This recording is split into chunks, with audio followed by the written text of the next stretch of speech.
Choke, no joke. Yeah. It's choke, no joke. Let's go. Choke, no joke. Jigga, choke, no joke. Choke, no joke. Niggas choke, no joke. Choke, no joke. Yeah. It's choke, no joke. Let's go. Choke, no joke. Jigga, choke, no joke. Choke, no joke. Niggas choke, no joke.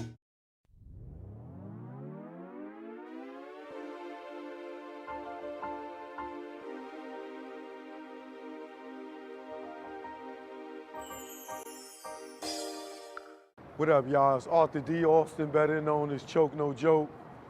We out here at the legendary Tunnel nightclub, or at least where it used to be. Everybody asks me what's the Tunnel. The Tunnel was a nightclub that was owned in the 90s here by Peter Gatien. In 94, Stress Entertainment started a party called Mecca.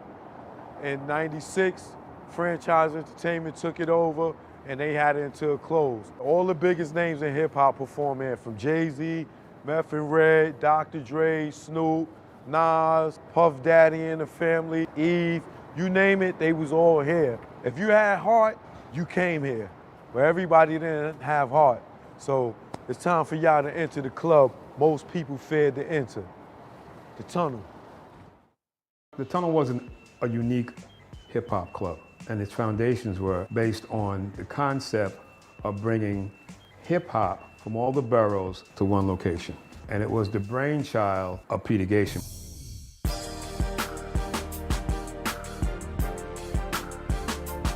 My name is Sterling Cox. I was the head of security. Alpha Grinion, Brooklyn, New York. My name is V. House. Sincere from Brooklyn. Glenn Beck.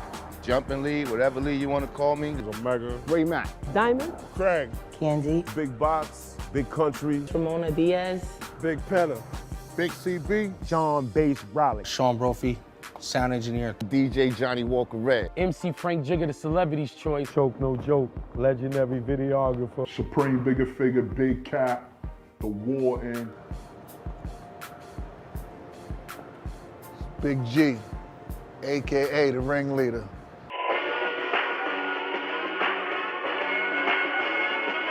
The Tunnel was a hip-hop nucleus. It was the epicenter. It was the domain, the temple. It was the Mecca. It was like the hip-hop Woodstock. Nothing was that melting pot of hip-hop. They kept the paradigm going. It's almost like what Rucker did for like street basketball. The Tunnel was that of music industry. Hip-hop had a heart.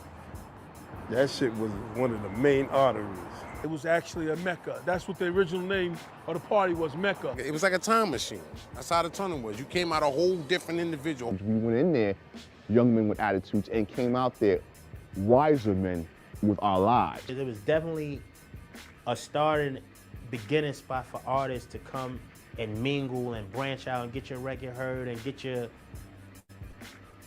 shit together, really, to go into the next phase of your career. The Tunnel was not open or did not open. A lot of new artists, or a lot of artists that we know now, to this very day, will have never been known.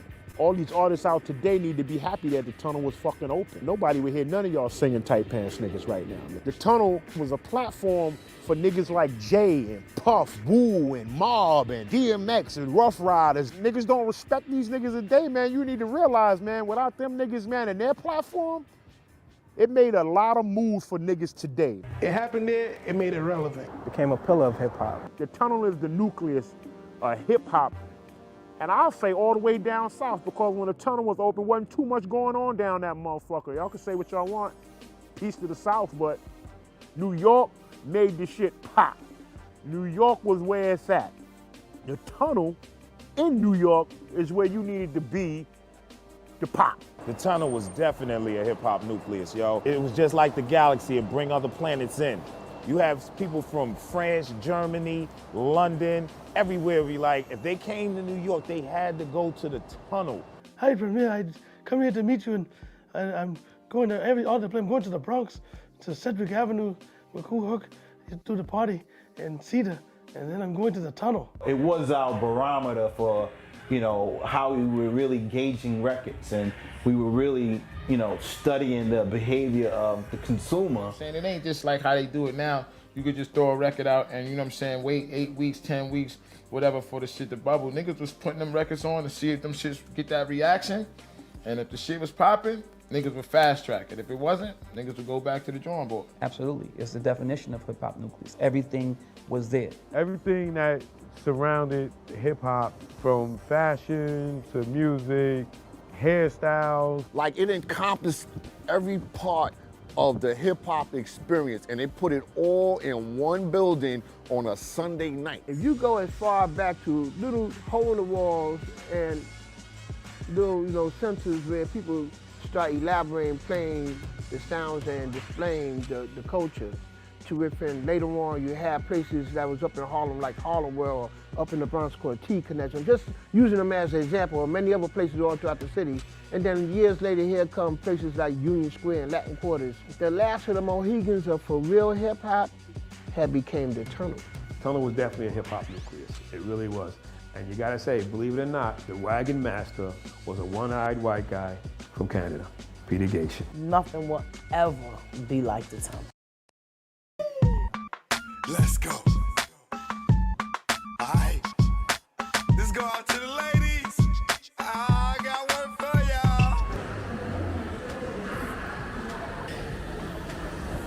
First one get the prize. All right.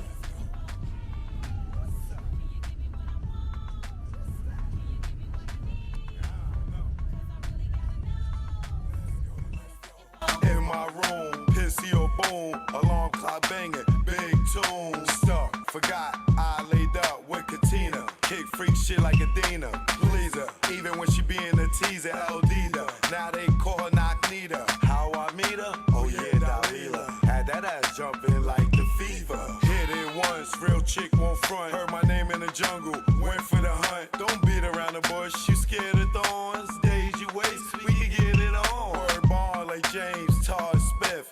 Doing it in the back of my whip. Who you with like Jigga? Ain't no nigga. Blow your back out like this nigga. Love is love. Holy crap. It's looking beautiful out here. Water looking a little rough. But I'm here, baby. I'll holler back to y'all in a second. Let me get undressed. Shanita, I had to eat her at daddy house where I greet her. She made me shiver, quiver. To this day, a nigga still dig her. A dime after you hit it 5 times. Her by your side, make any nigga shine. Walk with a pack, you know how niggas be acting disrespectful and shit like they tough like 10 acting. Take her to the beach, bathing suit sweet like candy. Intoxicating like brand. My baby, baby, baby. Drives me crazy, makes me lazy to the bone. Play my lap at the throne. Next king, believe me, lyrical see me. At my windshield with the squeegee. I heard hip hop like the death for easy. As you can see, we here, back in the Hard Rock Cafe. They done turned it up. Look how they doing the dinner tonight. Look at this. It smells so good out here, I'm telling you. Shanae, make any cat day, okay? No one freak me this way. Had me tied up, my way and lied up. If it was a stick, no way I rise up. Time's up, she said don't move. Suck my lips, said don't fuck up the groove. Blinking crazy, the blindfold move. Smell something sweet across my lips, it move. Here, bite this, tell me what it is. And friend, you can get these skins. Strawberries, untie me in a hurry. Dig you out like you Halle Berry. She said, Give me what I want. what's that? You're gonna give me what I need. I don't know. I really gotta know. Let's go, let's go. What's up? Can you give me what I want? What's that? Can you give me what I need? I don't know. Cause I really gotta know. Let's go, let's go. What's up? Can you give me what I want? What's that? Can you give me what I need? I don't know. Cause I really gotta know. Let's go, let's go. Yeah. Joke, no joke. Girl, if you really need it, then you really need to go get a job. Learn from mistakes, man. Don't get tricked out that paper. Yeah, it's an Eden Wall project. You know what it is. This is how I do, man. See? While you sitting around hating, I'm creating, demonstrating, negotiating, and never play a hating. It's Choke No Joke, baby. Hey, what's up? Out now on iTunes. As you can see, Apple Music, my girl Lila just downloaded it. Internationally known on the microphone, your boy Choke No Joke. Don't leave me alone. Of course.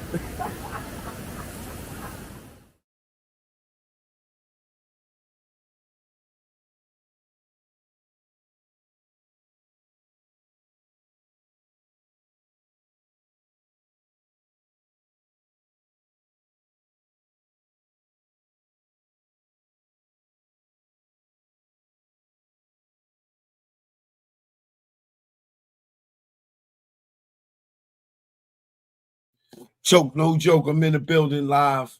Instagram, live, YouTube. You know what it is. We here now. All right. Step in the building. Step in the building. Wipe your feet before you come in, man. It's been raining and snowing and doo-doo outside. Wipe your feet before you come in. That's all you gotta do. Just hit the like button. Hit the like button. That's how you wipe your feet before you step in the building.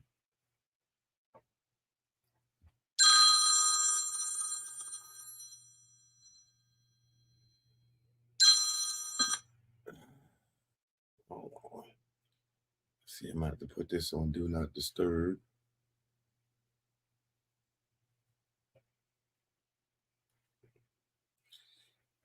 Tasha Rain. Thanks for the cash app, my love. I appreciate the support. Rain on me. Tasha, rain on me. Y'all get that learn from mistakes. Stream that on iTunes, Apple Music, Spotify, or whatever you use to listen to your music.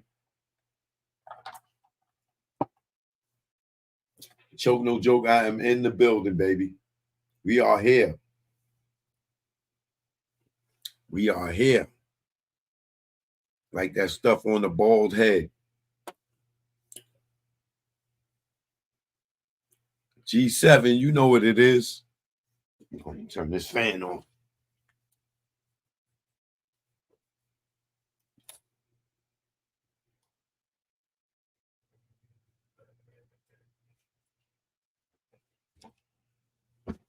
Now,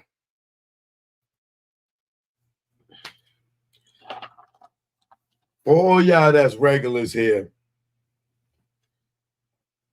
some of this information that I'm about to divulge ain't gonna be new to you, right? But the way that I'm gonna package this up, woo!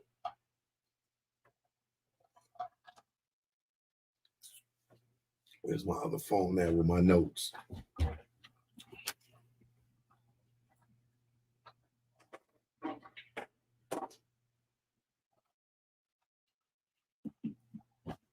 Tonight is the night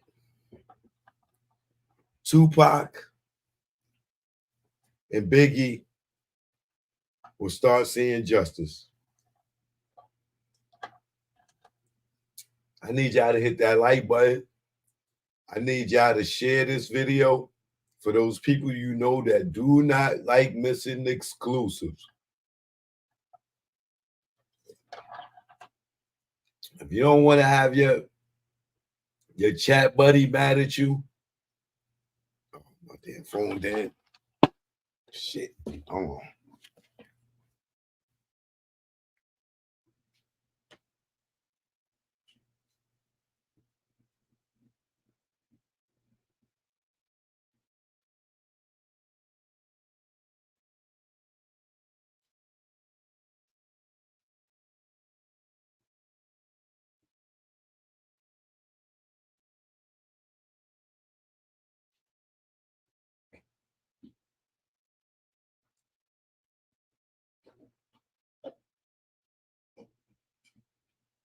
Rain on me.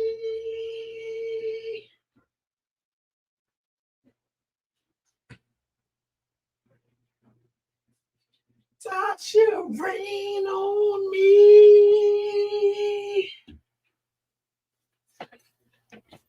Choke No Joke. Yes, I am on Instagram and I am on live on YouTube. My phone died, so I need my notes, but I can still get into this. Now, like I said, please hit that like, because you know they be suppressing my page. They don't want y'all to get the information that I be kicking. You know what I mean? Don't want me kicking the Afro-listics to y'all. But this right here today is going to blow your mind. This is going to blow your mind.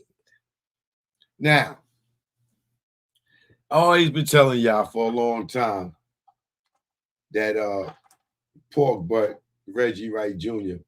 is a lion sack of potatoes.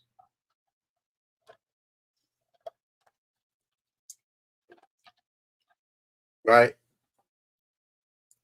Now all this started because he tried to slander my name, but me, I take it on the chin, especially when there's lies, right? So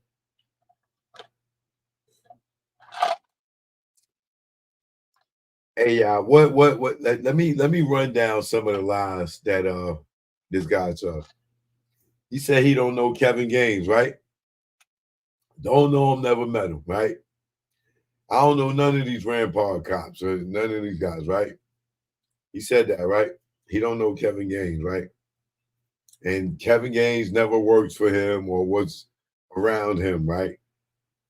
Remember that lie. We're gonna expose that lie tonight, right? Another lie that he said, right? He said that he never told Frank and Michael Moore and them, two guys is dead, that not to have their weapons. Well, tonight I have somebody that he told that to that's still alive and very well. You scared, aren't you, nigga? You should be, nigga. You better get ready to pack it up, nigga, because they get ready to kick your door in after this episode. I promise you. So we got somebody that's still alive that can vouch that Reggie did tell them not to have their guns the night Tupac got killed. Right? So if you're a subscriber or a member to my page, you're gonna know a lot of the stuff that you're about to hear. Some of y'all may have heard it before, but remember, nobody packages it the way that I package it. You know what I mean? I'm the guy you go to on Christmas to get your Christmas gifts wrapped in Macy's, goddamn it. You know what I mean? You don't want to wrap them yourself. You're going to take them to me. Let me wrap them. You know, I know. Put that bow in there nice, and you're going to walk through the house and put them under the tree, and you're going to get all the props for my work, right? So, we are in for a treat tonight, and this is going to take a while. This is why I came on early. Like I said, if you know somebody that rock with me, or somebody put you on to me, don't be selfish tonight and not let them hear this so you can tell them first. Enjoy this one together. This is going to be one for the chat. This is going to be one for the chat. Oh, this is going to be one for the chat. You ain't get the notifications? I'm pretty much sure you didn't. You know how they do me. You know what I mean? You know how they do me. Please hit that like button. I'm trying to wait till 100 people get in here before I get started. But I guess, I'm earlier than usual. So, most of my people, is expecting me to come in later this evening.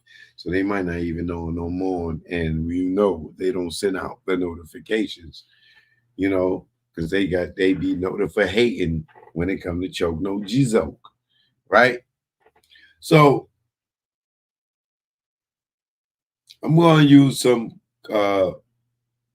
content that's public domain under fair use to help explain this stuff, right? Because now we are very well abreast with this Tupac and Biggie situation. A lot of us have great knowledge when it comes to this because we done seen every documentary, we done seen every interview, and this, that, and the other. And we could tell the inconsistencies in Reggie's statements because we know when he's lying because he's on TV every day. So we know his body language, just like y'all know mine. You know what I mean? You know when I'm upset, you know when I'm happy, you know when I'm mad, right? We know when he's lying. He's just a dead giveaway. So here's the two things I want y'all to look out for.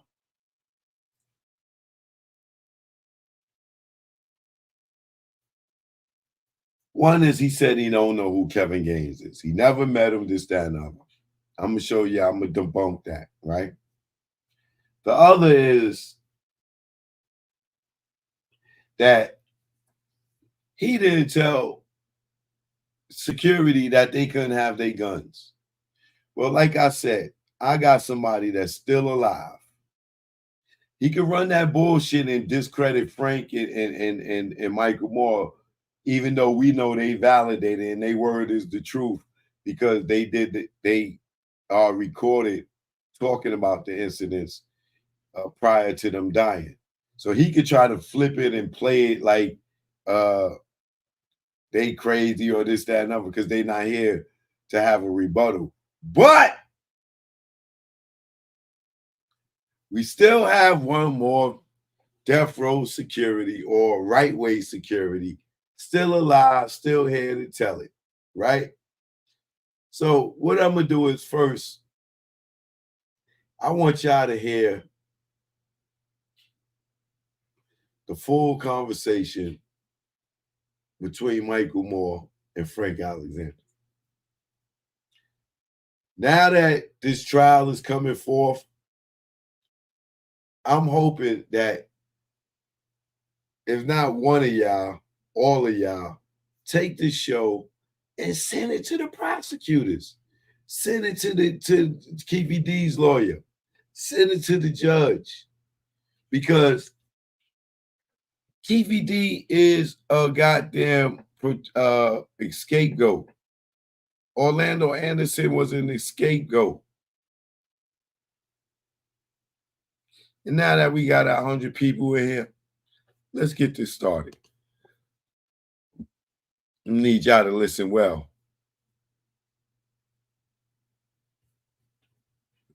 And I'm going to be talking throughout this.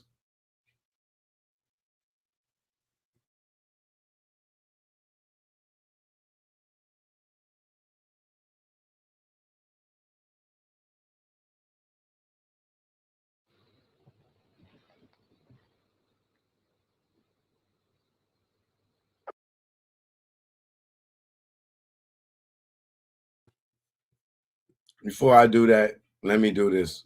Copyright disclaimer under Section 107 of the Copyright Act 1976. Allowance is made for fair use for the purposes such as criticism, comment, news, reporting, teaching, scholarship, and research. Fair use is used permitted by the copyright statute that might otherwise be infringing nonprofit, educational, or personal use tips to balance in favor of fair use.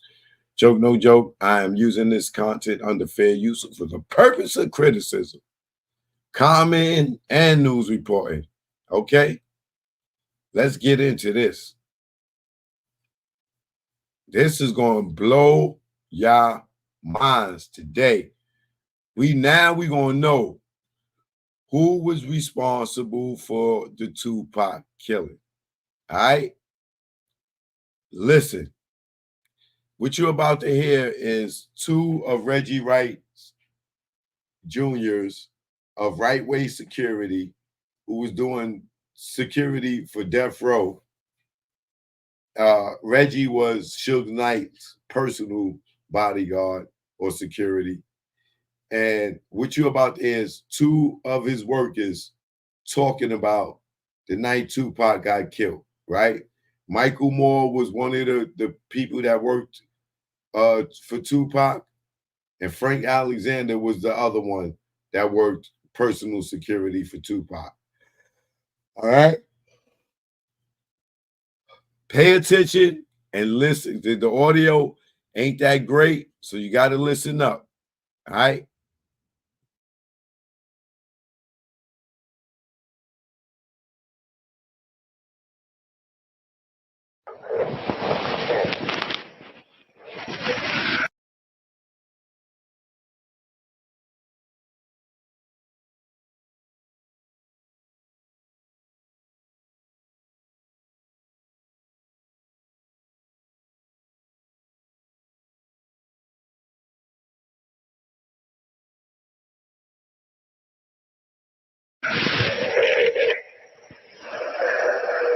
Everything's possible.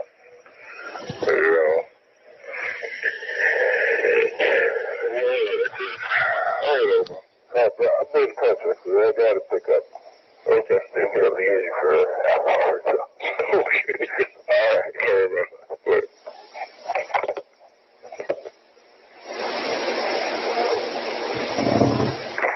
But Reggie knows. I know he does.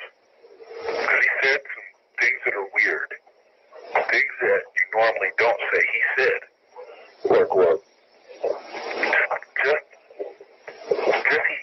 His comment was, we ain't going to be hurting for nothing. Who is we? He said, we ain't. This is what he told me. I said, dang, man, that's pretty sad. I said, financially, that's going to fuck some shit up. And he goes, we ain't going to be hurting for nothing. Now, right now, what you're hearing is Michael Moore talking to Frank Alexander.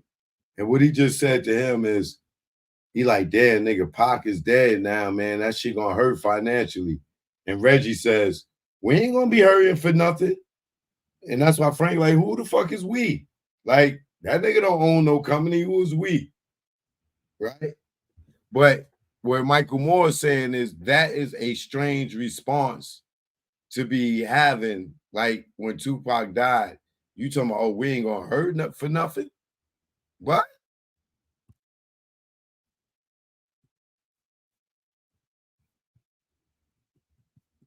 I said, dang, man, that's pretty sad. I said, financially, that's going to fuck some shit up. And he goes, we ain't going to be hurt for nothing. So, yeah, but Reggie saying that don't mean, you know, that's Suge's involvement or this and that. Because I'm going to tell you something else, man. You know, we don't know, well, we know that Reggie and Suge are close. They grew up together. They're like brothers, right? We don't know how much Suge completely trust Reggie or will say certain things to Reggie. You know, maybe there's nothing he won't say to him. Then again, maybe there is. Maybe Reggie knows a lot, okay? But I don't think if Suge had anything to do with Tupac's death, he would tell Reggie. He would. You think he would? He would. I know he would. Like, because they're tighter than you think. Everything that Suge does, Reggie knows. Because I tell you right now, anything goes down with Suge, you know who's going to run this company? Reggie. Wrong. What do you mean, Death Row? He would much rather see it turn over to Reggie. Nope, wrong, because then everything comes back on Reggie, right? Everything is pointed at Reggie. That's pressure Reggie can't handle. Let me tell you, if something goes wrong with Suge, who's going to run the company? Common sense, right? Sharitha is on the thing. Sharitha's on the paper. Yeah, Reggie would carry most of the burden. Man, I can't see it. I cannot see that. I can't see that. And you know who I got that from? A good source, a family member. Now, I'm going to say Frank was sleeping. Frank was sleeping. Michael Moore is telling him, nigga, If something happened to Suge, Reggie gonna run the company. Frank like, nah, I don't think so. He like, yo, I'm telling you, nigga. Something happened to Suge, Reggie gonna run the company. Frank like, nah, man, I think it'd be Sharita. He like, no. It will go into Sharita, but it's gonna be ran by Reggie. Now, Reggie's father tells Michael Moore that, but if we're gonna get into that, but how did it turn out, y'all? How did it turn out? Suge went to jail and he let who run death row? Miss Chalet and Reggie. So Reggie knew he had great opportunity to inherit the label if something happened to Suge, right? Just keep that thought. And remember, he cool with Sharita, right? But keep that thought.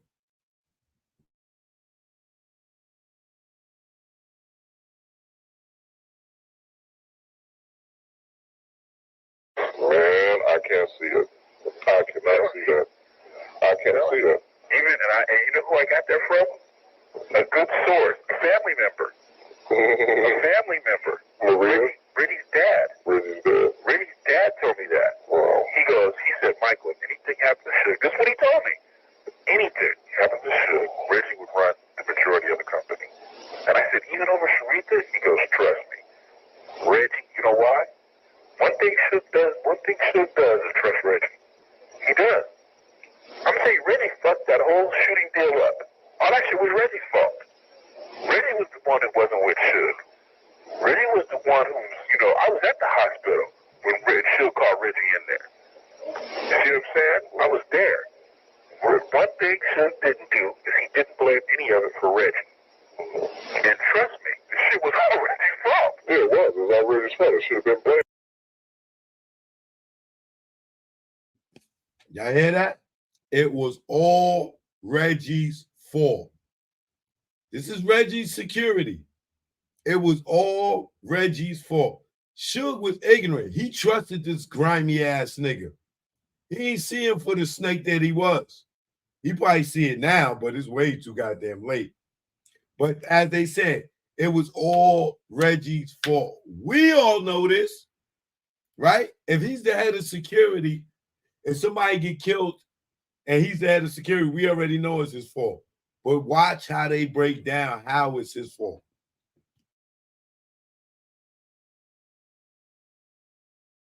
It wasn't even something where you could debate it. Any common sense tells you that the fault wasn't yours. You've been off for 6 weeks. Every one of the decisions that got me out of there, you in there, and everything else, all that came from Reggie's mouth. Yeah. You see what I'm saying? Yeah. All that came straight from Reggie. That's why this shit was so comical. Because I kept saying, boy, and then when I talked to when I went, we went jet skiing with Mr. Knight, he told me on the lake. He goes, yeah, if anything happens, anything comes up, Reggie would be the one running the whole day in a day-out operation. Suge would turn it to him. Because I'm going to tell you who he wouldn't turn it to. He has more faith in Reggie than he does Norris and, what you call it? Death Row people. He would turn it over to Reggie and say, everything that Suge would get, he would call Reggie, and then Reggie would put it into play. Well, but Mike, do you really think that it was a setup? I now you got to ask that question. Do you, in your heart, think it was a setup?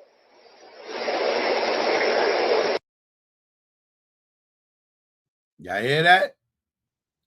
Now Frank asked Michael Moore, yo, do you think that was a setup, like to kill Pac and Suge? Do you think that was a setup? Or in your heart of hearts, think about it. Do you think that was a setup? Watch this.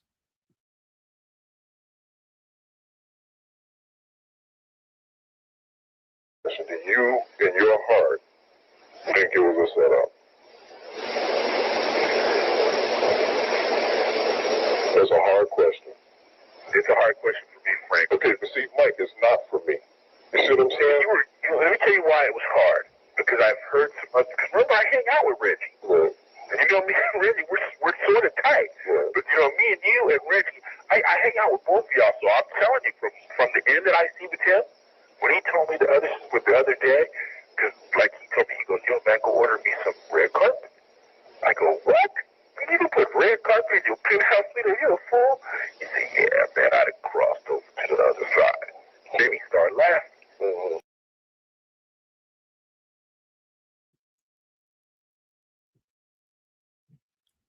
Now, how the feds ain't all over Reggie ass like a cheap suit, bro? Did y'all hear that? Reggie told Michael Moore, yo, go order me red carpet for my penthouse. And he like, red carpet? Like, nigga, what you banging? And he like, yo, fuck it, man. I'm crossing over. I don't give a fuck no more. So Reggie became Amar Pyru, or was trying to be Amar Pyru. And they probably wasn't accepting it because he the police. That's why he probably joined the Great Street Crips. Allegedly, right?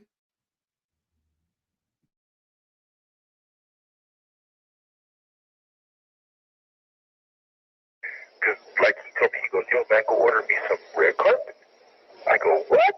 You need to put red carpet in your penthouse suite? Are you a fool? He said, yeah, man, I'd have crossed over to the other side. Then he started laughing. Then I said, I know you ain't serious. Man, he goes, I tried this shit the right way. And then we start laughing, right? He just says little things to make me think and to make his dad nervous. You see what I'm saying? Because his dad always tells me and tells me, hey, talk to Reggie. Hey, talk to Reggie. Hey, talk to Reggie. You see? You heard that? You heard that? Reggie father used to talk to Michael Moore and them, like, yo, talk to this nigga Reggie, man. This nigga, he think he a fucking gangbanger now. Like, yo, talk to this nigga, man. This nigga, he losing. Reggie tells him, yo, go put a red carpet in my house and shit. Yo, I'm crossing over to the other side. Fuck, I tried doing this shit legit. That's why his ass just came home from jail not too long ago. Right? Pay attention. Y'all think this nigga had nothing to do with Tupac? This is what I'm saying. He's a fucking rat. And he's working with the police. And this is why they probably not indicting him on this Tupac shit. And they getting ready to fucking make Keefy D the fucking scapegoat. You know what I'm saying? And sacrifice him for the sake of law enforcement.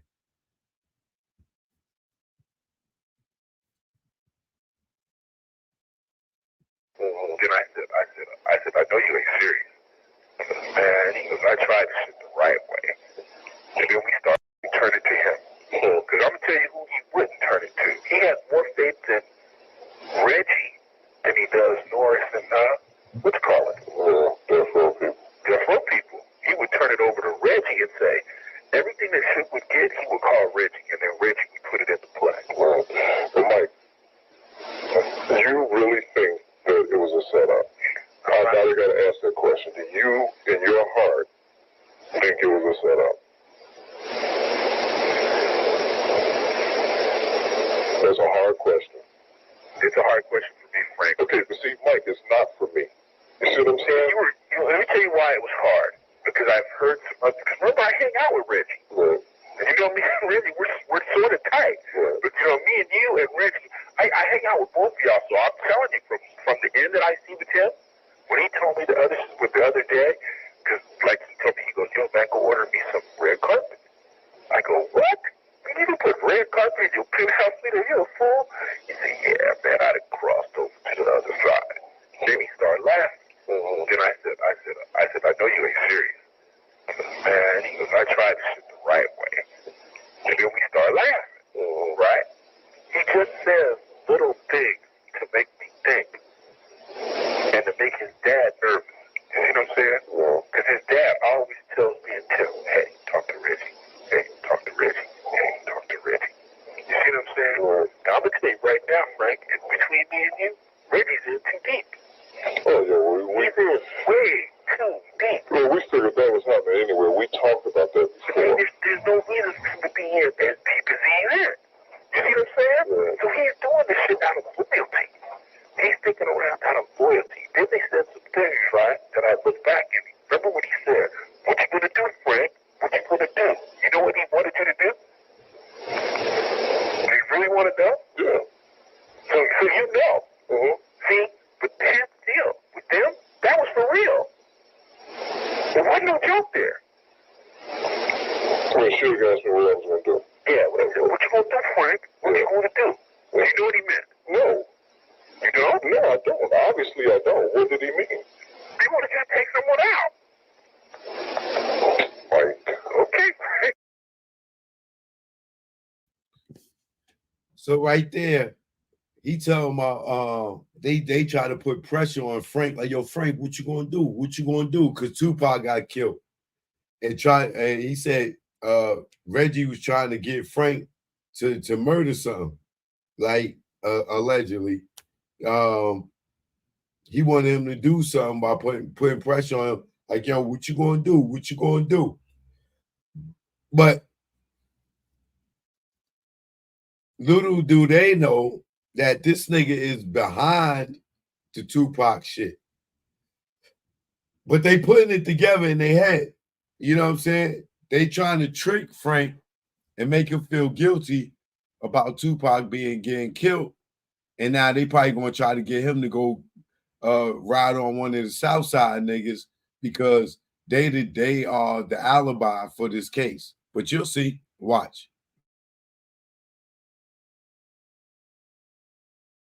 See, I was just telling you. I had to go back and ask Reggie what it meant. Did you ask him? You know what he wanted you to do? Do you really want to know? Yeah. So you know. Mm-hmm. See, but that's the deal. With them, that was for real. There wasn't no joke there.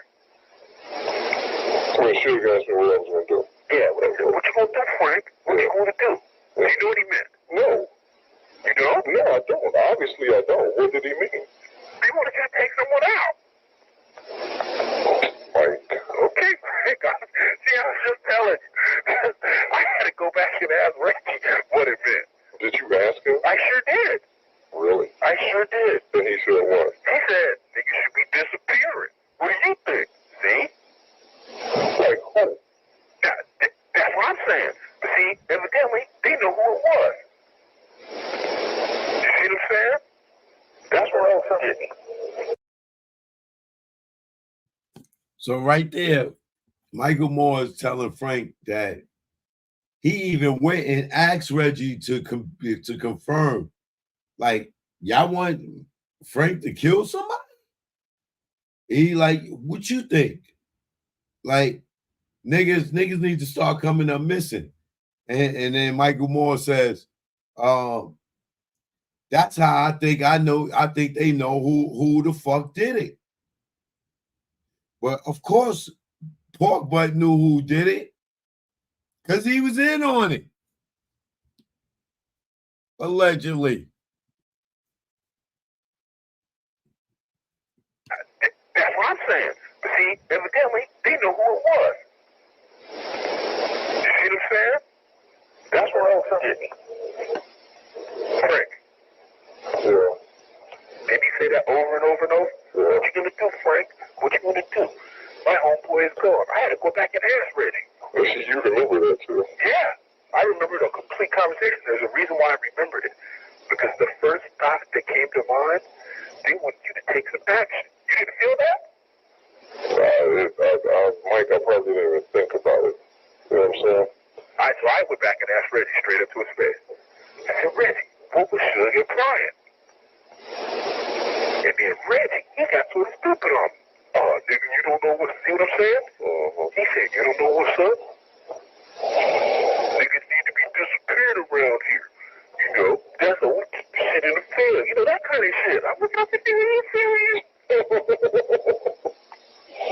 See, I thought, I said, did these fools convince Reggie? So, Mike, you think, from who told you it was a $51 million Jersey? Resources. Oh, Compton. From Compton. From Compton. Well, listen, I heard it from Compton too. Okay, and I just heard it yesterday. Okay, and I heard it was the 51 million. And then I know who insured it. Who? Lloyd's of London. Lloyd's of London insured it. Definitely was the asking price, what they insured it for. Then I know exactly who the beneficiary was. Sure. Yep.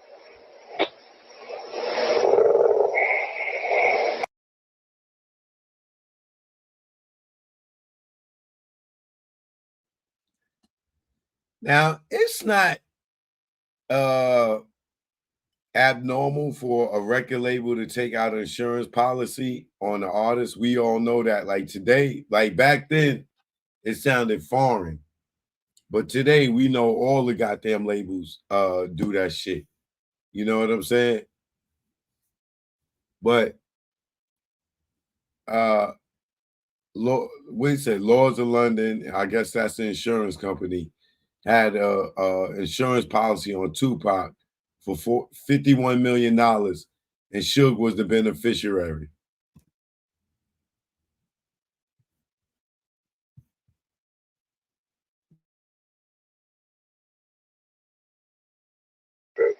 And I heard it was the 51 million.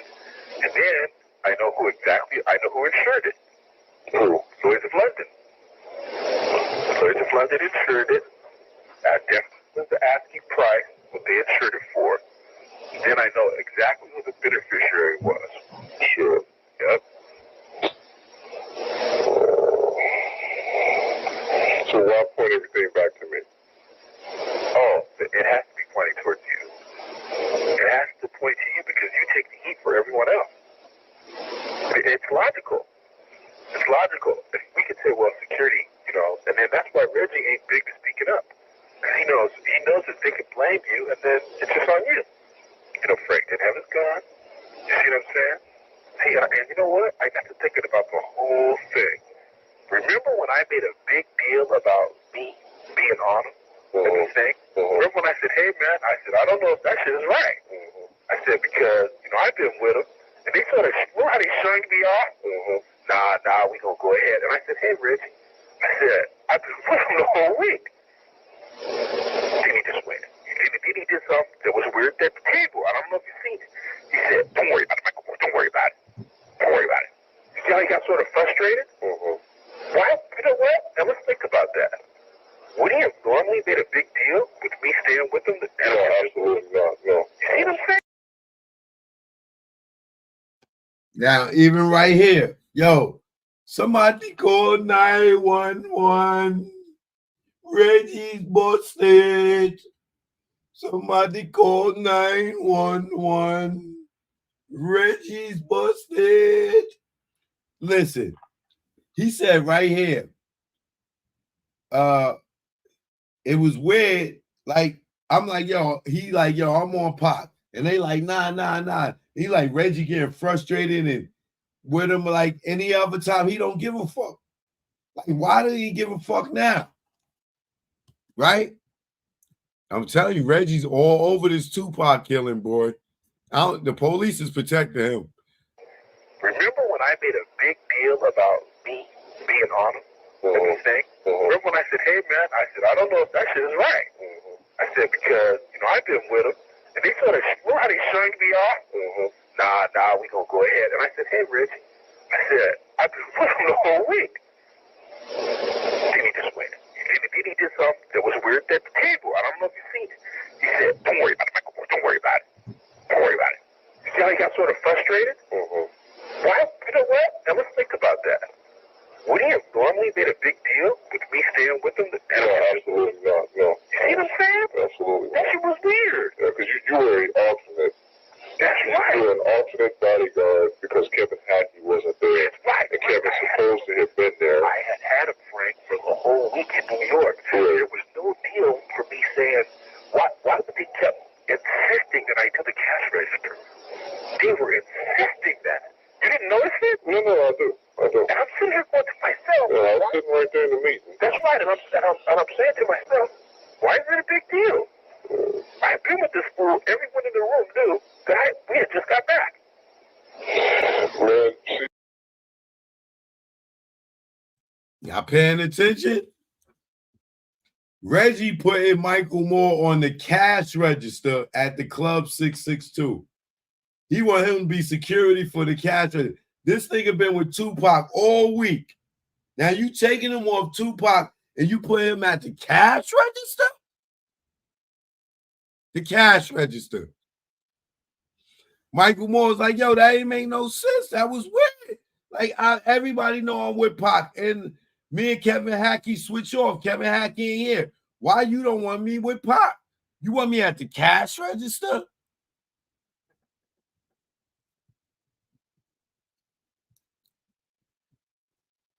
Right. And Kevin's supposed to have been there. I had him, Frank, for the whole week in New York. There was no deal for me saying, why would they keep insisting that I do the cash register? They were insisting that. You didn't notice it? No, I do. And I'm sitting here going to myself. Yeah, I was sitting right there in the meeting. That's right. And I'm saying to myself, why is it a big deal? I've been with this fool. Everyone in the room knew that we had just got back. Man, see, you can make this spooky because then in that meeting where everybody was told don't carry a gun anywhere. Now, wait. Now, and that's the first time we'd have been in Vegas where somebody said we should carry guns. That's right. And then they... Y'all heard him? Then we had that weird meeting where they told us we can't carry guns. All the times we've been to Vegas, they never told us we can't carry our guns. Now they telling us we can't carry our guns.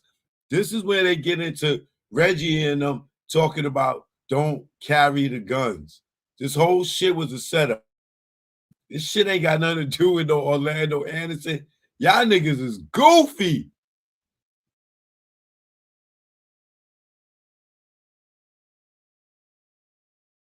Cash register. They were insisting that. You didn't notice it? No, I do. And I'm sitting here going to myself. Yeah, I was sitting right there in the meeting. That's right. And I'm saying to myself, why is it a big deal?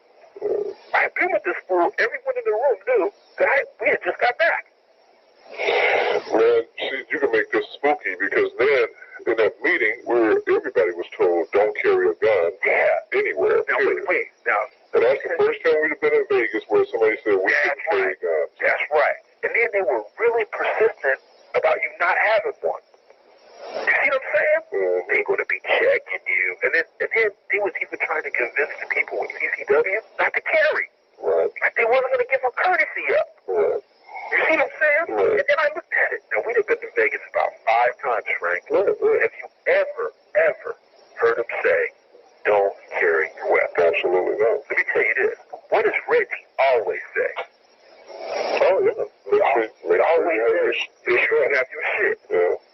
Now, after that shit was over, we had all been carrying anyway. So why didn't he say, yo, after he left, why did he say, yo, y'all niggas keep y'all shit on you? You see what I'm saying? There's too much stuff going on now. Frank, I'm telling you, I'm going by the vibes that I seen prior to it starting. Right. Once again, right there, another abnormal situation. Reggie, Michael Moore asks Frank, what do Reggie always tell us? Yo, nigga, make sure y'all got y'all guns on y'all. Make sure y'all got y'all guns on y'all. Make sure y'all got y'all guns on y'all. Now, all of a sudden, he don't want us to have our guns? That shit was over. We had all been carrying anyway. So why didn't he say, yo, after he left, why did he say, yo, y'all niggas keep y'all shit on you? You see what I'm saying? There's too much stuff going on now. Frank, I'm telling you, I'm going by the vibes that I seen prior to it starting. Right. It even started like someone new. Well, let me tell you this, what I was told. I was told that things weren't that good between Suge and Tupac within the last few weeks while he was on gang-related. No, wait, I'm going to go back before. What did I tell you? It happened on Gridlock, too, though. What did I tell you what happened in New York that I witnessed? What? When he said he was bailing. Who? in the limo, and we heard Snoop do an interview with a lady DJ, and we heard that he started smashing shit up in the limo. And get me back to that motherfucker hotel. This shit is bullshit. I ain't got no motherfucker shit. I ain't got my back. Fuck this, fuck that. Oh, your pop. Remember I told you, if we walked him off, we upstairs, we should. This shit then we walked him down, and we was there. We heard the shit. He was like, man, I'm getting the fuck out of here. You motherfuckers have this shit. Motherfuckers take back in the motherfucker. I'm out. Well, you know what he told me? Remember that when we were walking down the street and I put my arm around him? You remember when I put my arm around him? Yeah. And I was talking to him? Then we went to the MGM by ourselves to go to the fight. Right. And we were sitting around waiting. He goes, Frank, I didn't want to come here no way. Yeah. He was, you know what? He was depressed, wasn't he? Yeah. Go back to his train of thought. Yeah, he said, So they saying that Pac was depressed. He wasn't, he was down, which go low. And he told Frank, yo, I ain't even want to be here anyway.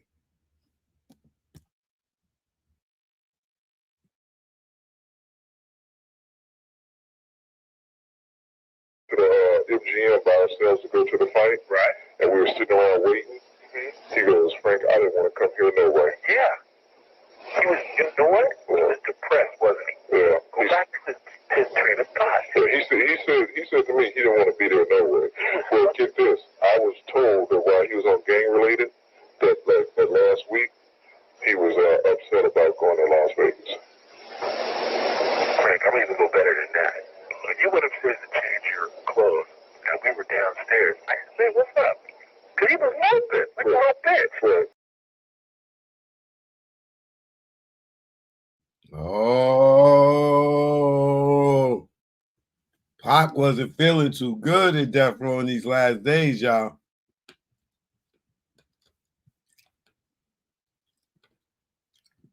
Wasn't he? Yeah. Go back to his train of thought. Yeah, he said to me he didn't want to be there no way.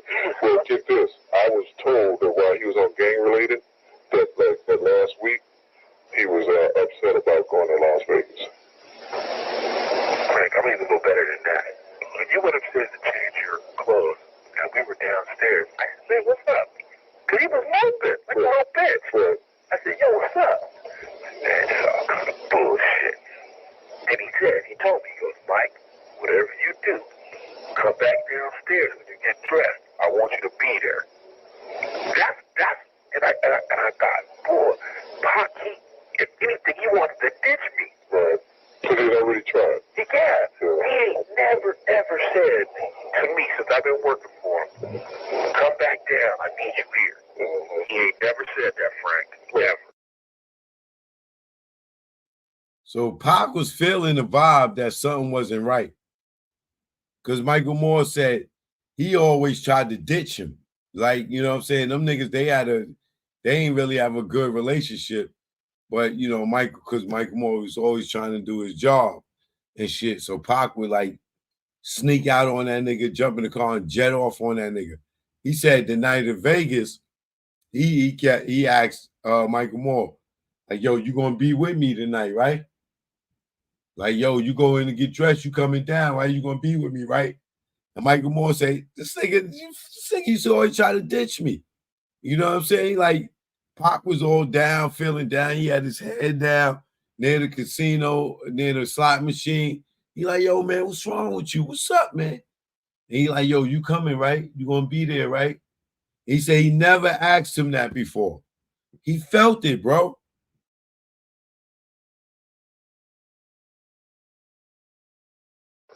Then when he said, Dad, I got a little concern, I said, yo, Pac, is everything all right? Because he would sit down underneath one of them little slot machines, and he had his head down. So I said, yo, nigga, what's up? What's up? And he said, man, all kinds of shit. You know, then he said, hey, you coming back, right? That's when you was, he goes, there goes Frank. See, he seen you first. Right. He goes, there's Frank right there. Because I saw him waving to him. That's right. Then he said, you coming back, right? That's the last thing he said to me. I said, yeah, you know I'm coming back, man. The last thing he said to you. Yeah, sure was. That's right. Sure was. You know, I'm looking at that, and And then I'm looking at all the shit prior. Right. Now, I'm going to tell you another person who I did a little research on. You know that attorney? The one that was out there? Yeah. We were told he was an attorney, right? Well, he had a card saying he was an attorney. Well, I have his card. Somebody said he wasn't. Oh. Somebody said, now, Frank, I'm going to be honest, and hear me out. And this is going to make you open your eyes.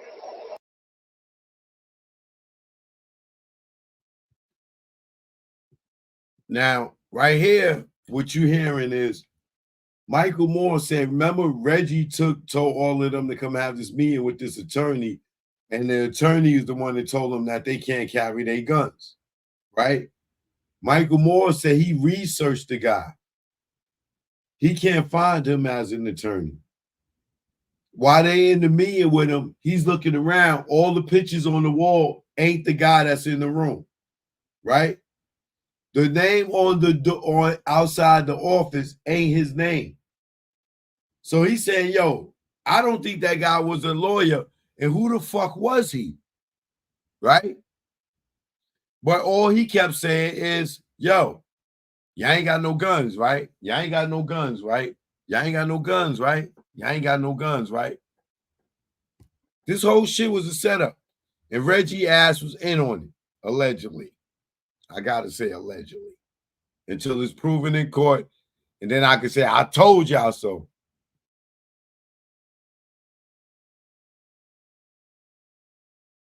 All the shit prior. Right. Now, I'm going to tell you another person who I did a little research on. You know that attorney?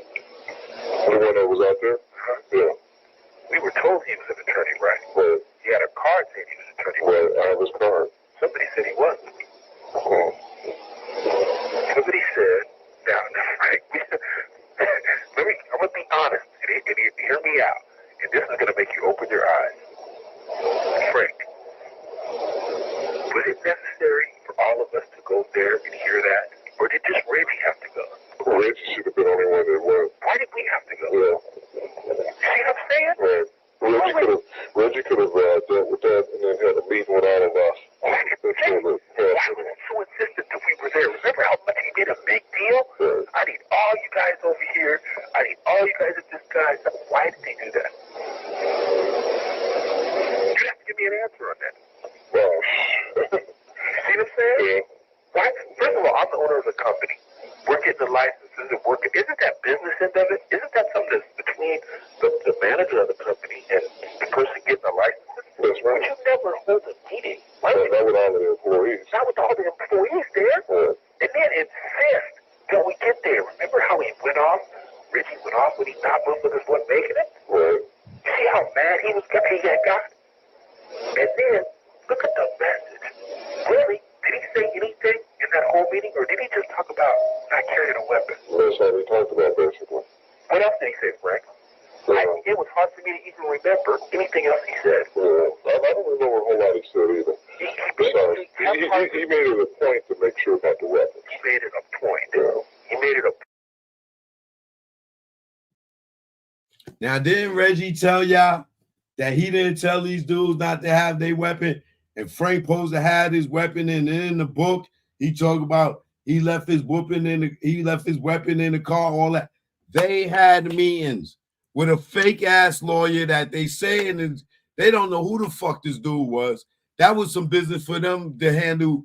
That guy to handle with Reggie. They didn't need security to be there to have this meeting with this guy to tell him not to carry no guns. And why he kept stressing not having no guns, not having no guns, not having no guns. Because they knew the fucking hit on Tupac was already down, right? And Reggie ass knew it too.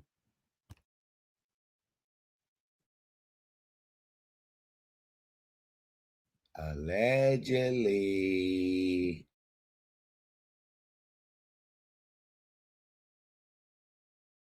He got. And then, look at the message. Really? Did he say anything in that whole meeting, or did he just talk about not carrying a weapon? That's how we talked about, basically. What else did he say, Frank? It was hard for me to even remember anything else he said. Yeah, I don't remember a whole lot he said either. He He made it a point to make sure about the weapons. He made it a point.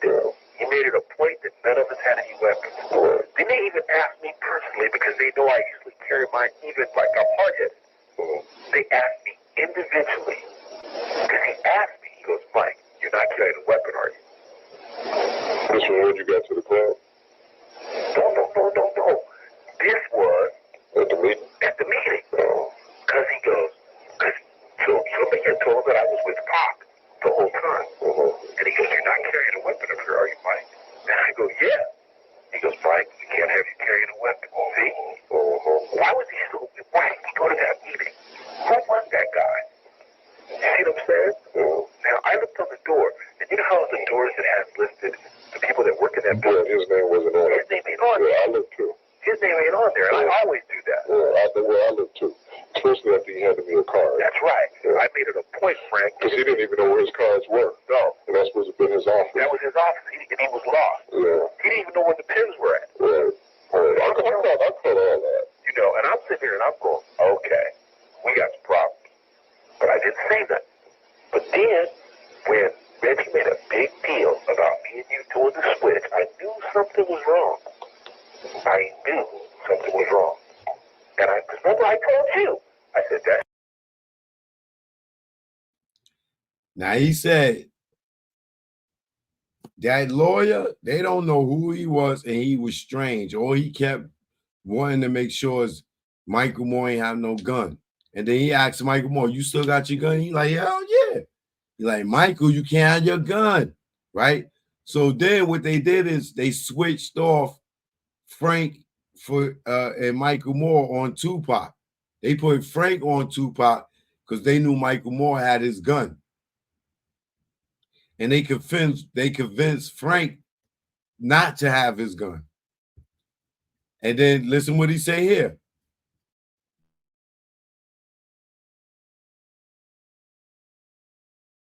You know, and I'm sitting here and I'm going, okay, we got some problems. But I didn't say nothing.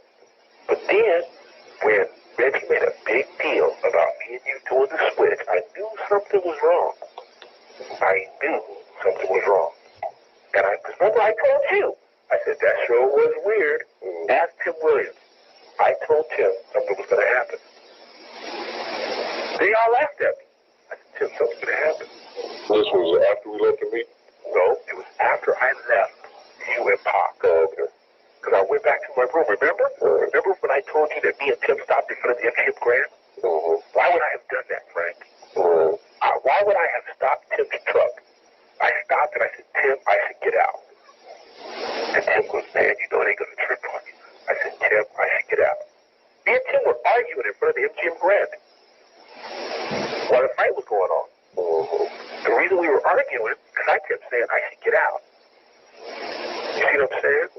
And then he was saying, well, if you get out, all you're going to do is get out pissed off if I show up late without you.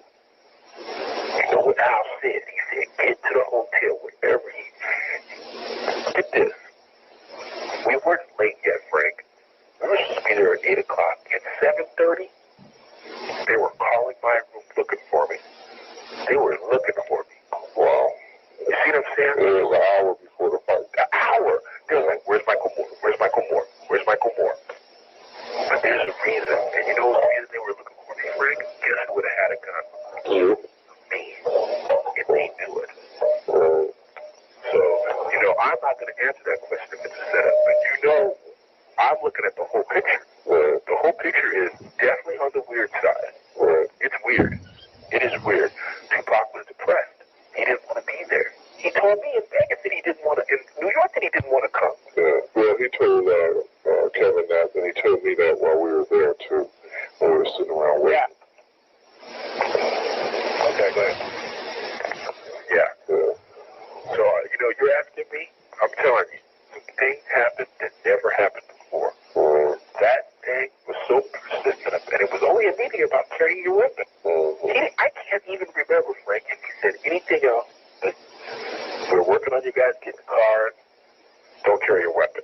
We're working on you guys getting your cards. Whatever you do, they're going to be cracking down. They're going to be checking everything. They're going to be coming in there doing this. Everything was negative to scare you.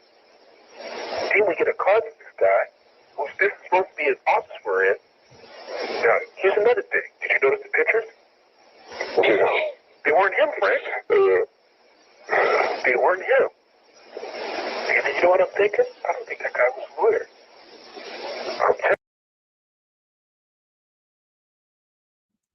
And this dude got an office full of pictures, and none of the pictures is him. This whole shit was a setup, bro. This shit was a setup, and Reggie was involved, allegedly. This is his people. He called a meeting with them. I'm telling you.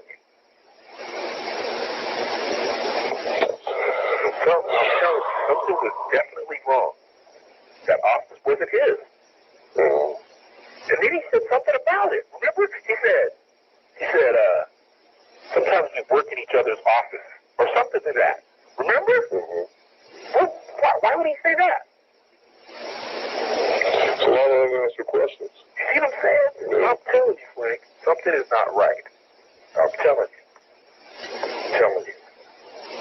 It just didn't add up. It didn't add up. Reggie was so weird. I'm going to tell you another thing. Let's look at Reggie's thing. Why would Reggie, he's never, ever went to that club and started to, why was Reggie and Larry there? Why was Reggie and Al there? He turns it over to Al every time. He turned it over to you.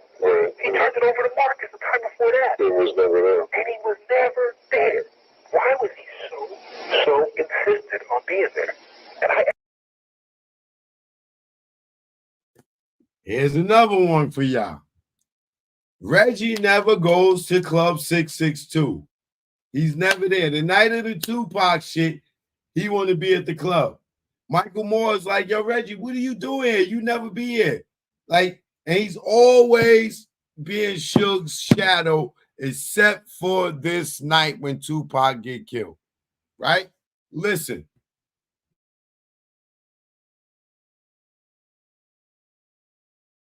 Reggie's thing.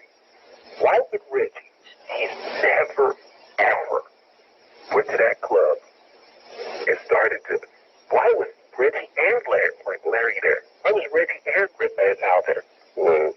He turns it over to Al every time. He turned it over to you. He turned it over to Marcus the time before that. He was never there. And he was never there. Why was he so insistent on being there? And I asked him, when I first got to the club, I said, Reggie, why are you here? Aren't you going to shoot? No, I got to take care of some things at the club. And guess what? What did he do different? Nothing. Nothing at all. He did nothing. He just was there.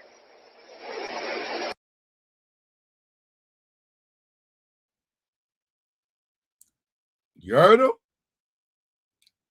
Reggie, what are you doing here? Why you not with Suge? Oh, I got to be over here tonight. I got to be here. But he did nothing different from what he normally do. So, like, why the fuck was you there? Because he knew not to be around Suge and them. Because he knew what the fuck was going, getting ready to happen. Allegedly.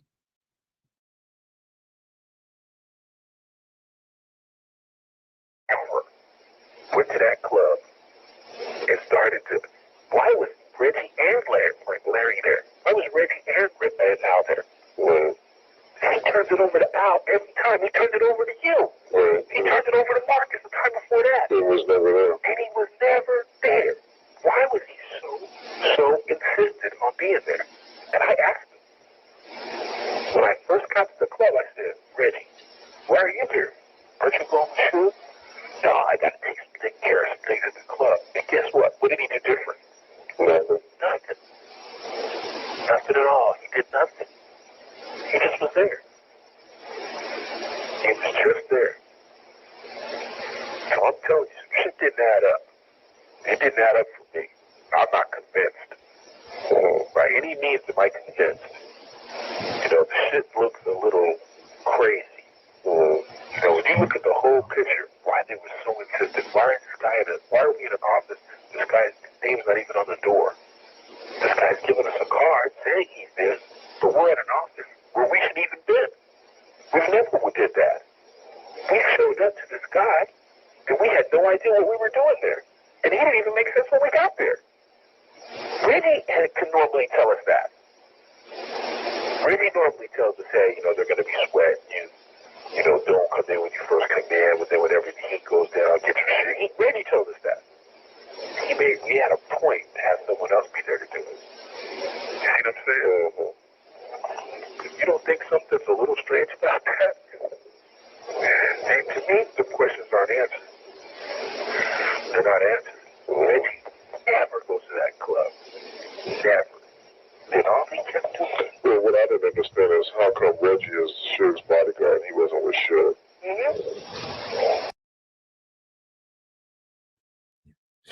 Y'all heard that? Reggie never goes to the club. Why was he at the club? And then Frank follows that with Reggie was Suge's bodyguard. Why wasn't he with Suge?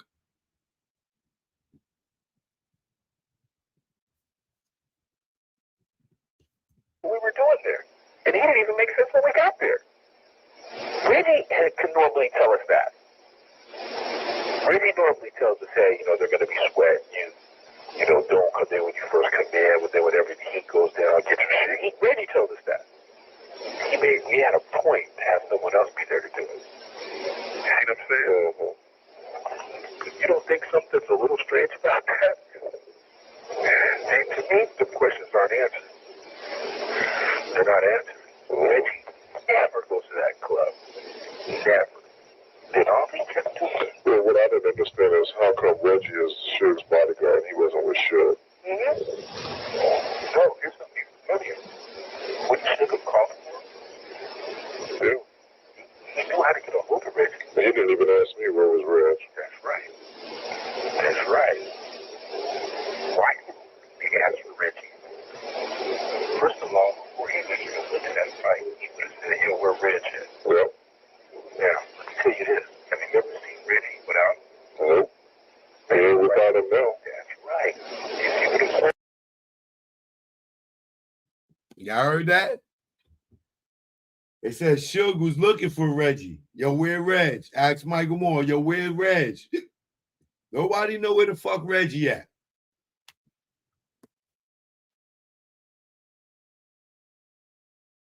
You see what I'm saying? All the time we go to. That's right.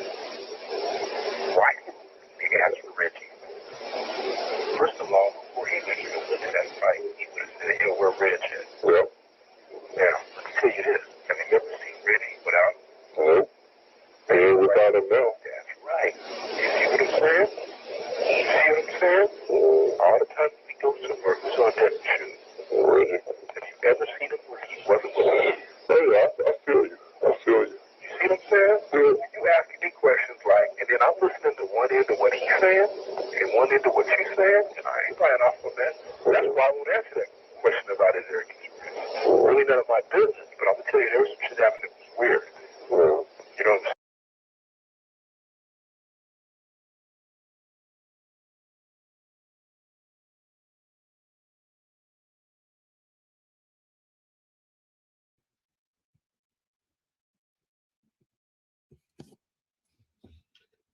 Huh?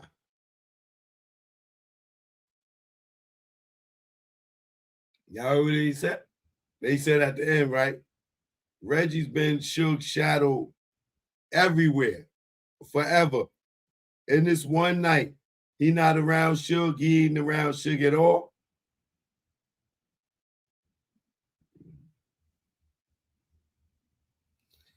So here's where we go where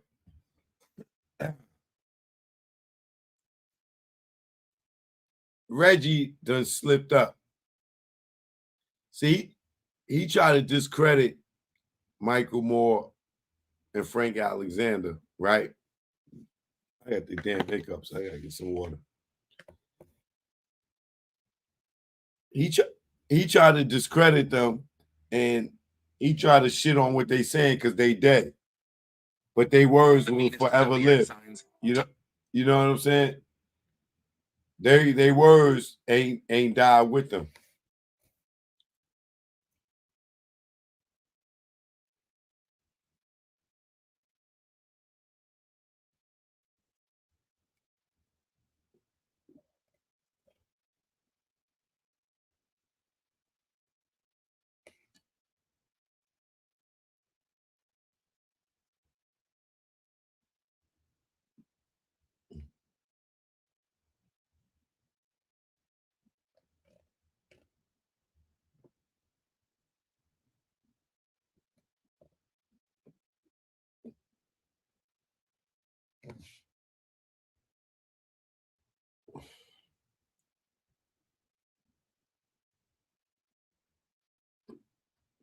So let me tell y'all this, right? TikTok, what up? I'm live on TikTok now too.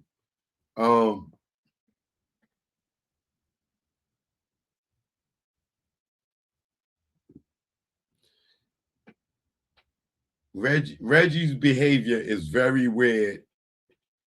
Even to us, and we wasn't there, and they was there, right? They was there, they worked for him, and they worked for him, so they know his actions, they know the way he moved, right? So if they say, yo, he's doing all this weird stuff, Tupac and Suge get shot up, and Reggie don't show up for 3 hours.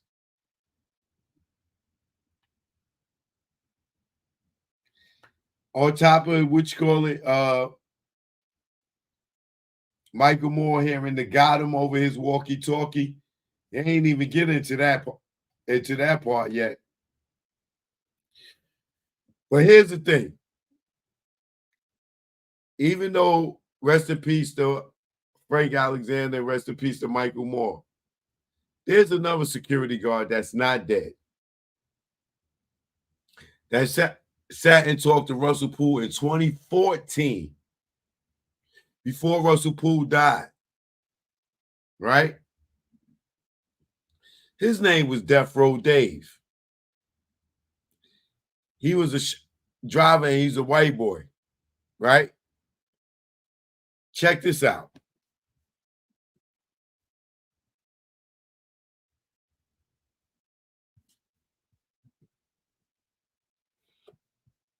This right here puts, now remember, Reggie said he don't know who Kevin Gaines is, right? Death Row Dave works for Reggie. Watch this. I gotta get some water, y'all. Still under fair use here.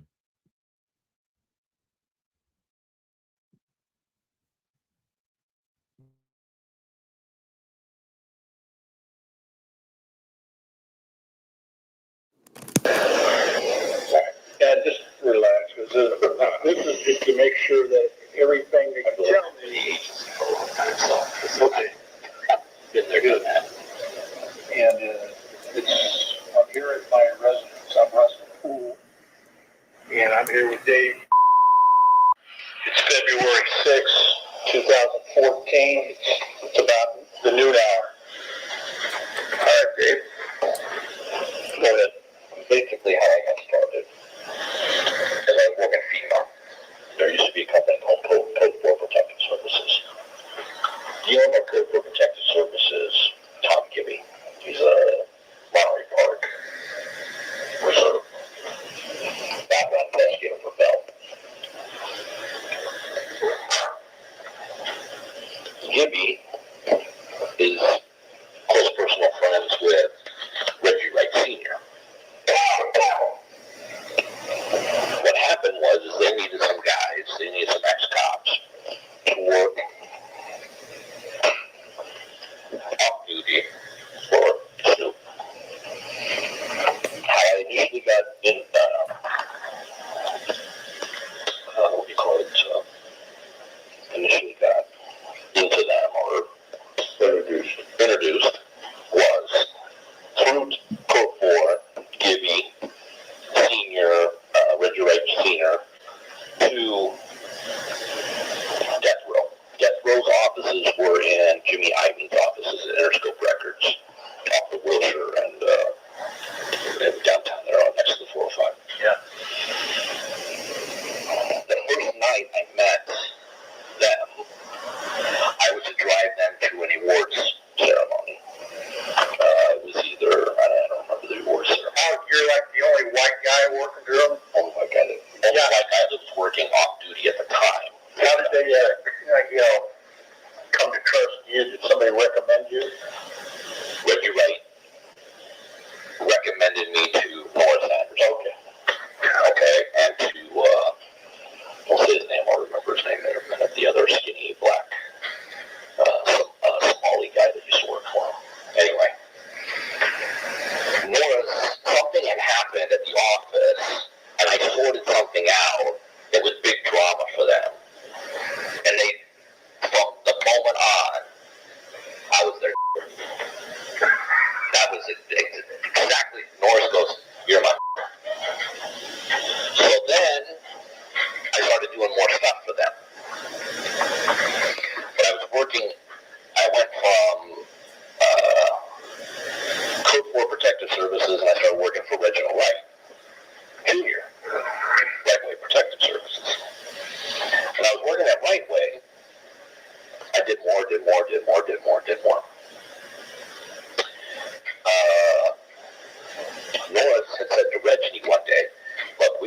David directly. And that David worked directly for us. We want him to drive Suge because Suge was living off of Wilshire at not 8200 at the Copper Top building there off of Wilshire. We want to hire Dave to drive Suge around. It would be good in Beverly Hills and have the white guy as opposed to the gammon of other knuckleheads that they had. No dramas. So we went from Interscope Records to like 90-something hundred, mid-Wilshire, and then the building had gotten finished at 8200. Okay. So from that period to 8200 to a year after Suge was in prison, I worked there. What year are we talking when you first started? That's a haze, I don't know. I have all the... This is before Tupac was shot? Oh yeah, I was there. Okay, he was shot September 1996. Right, I was there when Pac was shot, so it was right between 95 and 97. Between 95 and what was the Northridge earthquake? January 94. Yeah, so between like 95, late 94, 95 to 97. And then shortly after that I went overseas and worked overseas continuously. So I worked at the Mid-Wilshire office, and then we moved over to 8200. I primarily drove Suge around when they needed it. Suge drove himself a lot, plus his little crew drove him around. But when he needed something more professional, I was driving him. I was kind of de facto head of security for the offices. I put in the security system, armored glass, built an armored car for him, because I was connected in that industry.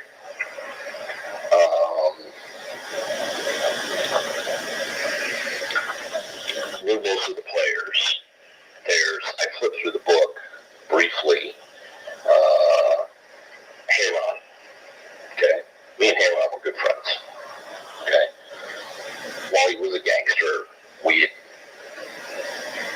got a relationship and were actually pretty good friends. There was some scuttlebutt that he was murdered over this drama. Because he was always trying to do his own thing. There was Neckbone Buntry. Buntry is the guy in the casino that night. He's the guy in the white suit. That's Buntry. Buntry is the one that was the heavy muscle of Suge. There was 2 or 3 other people that you listed on rare occasions. They never were around. They were always in the hood. Trey, I was okay friends with Trey. Trey was the one that was always in the office. Neckbone is the one that was hanging out with Lady Rage and dating Lady Rage and actually managing her and trying to do something with himself.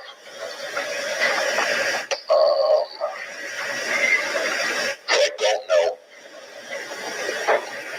what happened to any of these dudes.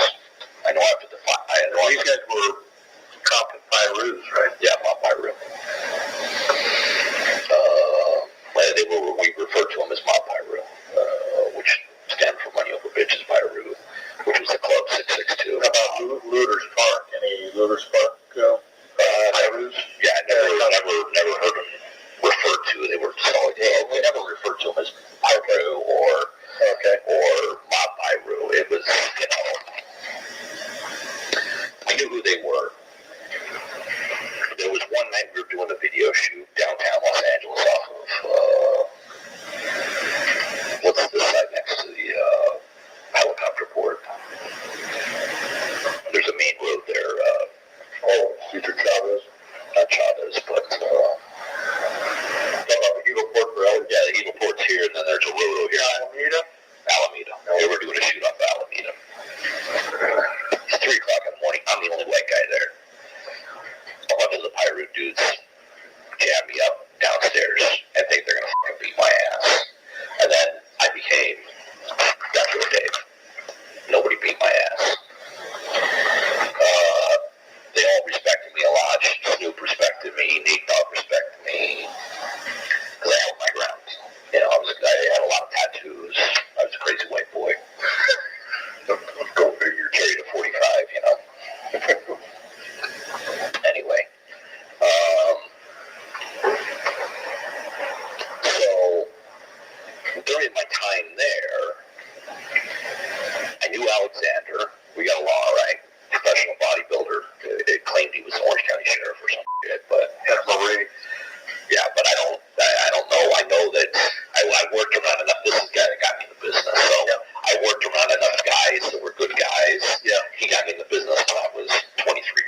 guy still worked for Snoop, but I'm not exactly sure. There was Kevin Hackey. Again, Kevin Hackey was a cop. He worked for Compton School Police. Compton School Police, and was a friend of Reggie's. There was, on occasion, guys would come in. There was a big, tall dude, good-looking black dude, like 6'5", but he was like a Moreno Valley fire guy. He usually worked he worked static stuff. He very seldom ever worked mobile stuff.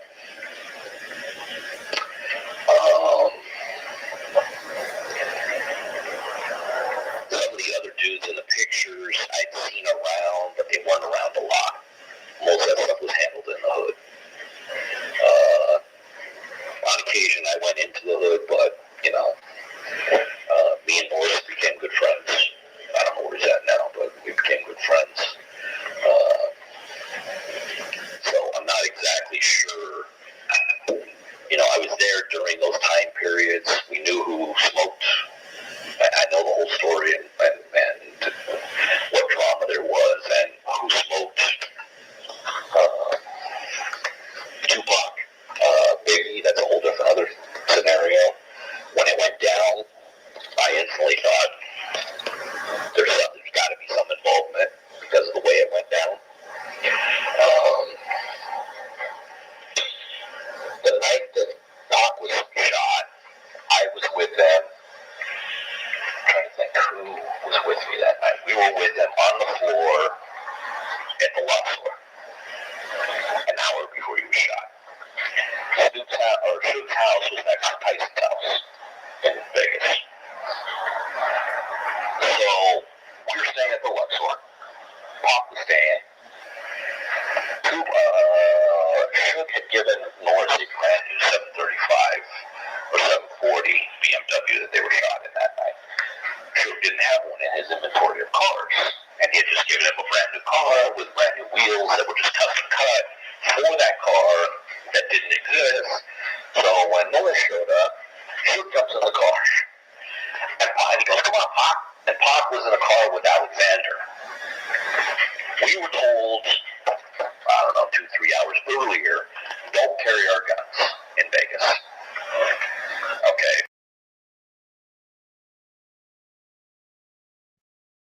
Now, Porkbutt, go ahead and lie, because Death Row Dave is still alive, brother. Go ahead and lie and say, because you can lie on Frank Alexander, you can lie on Michael Moore and say, oh, I ain't tell them not to have their guns.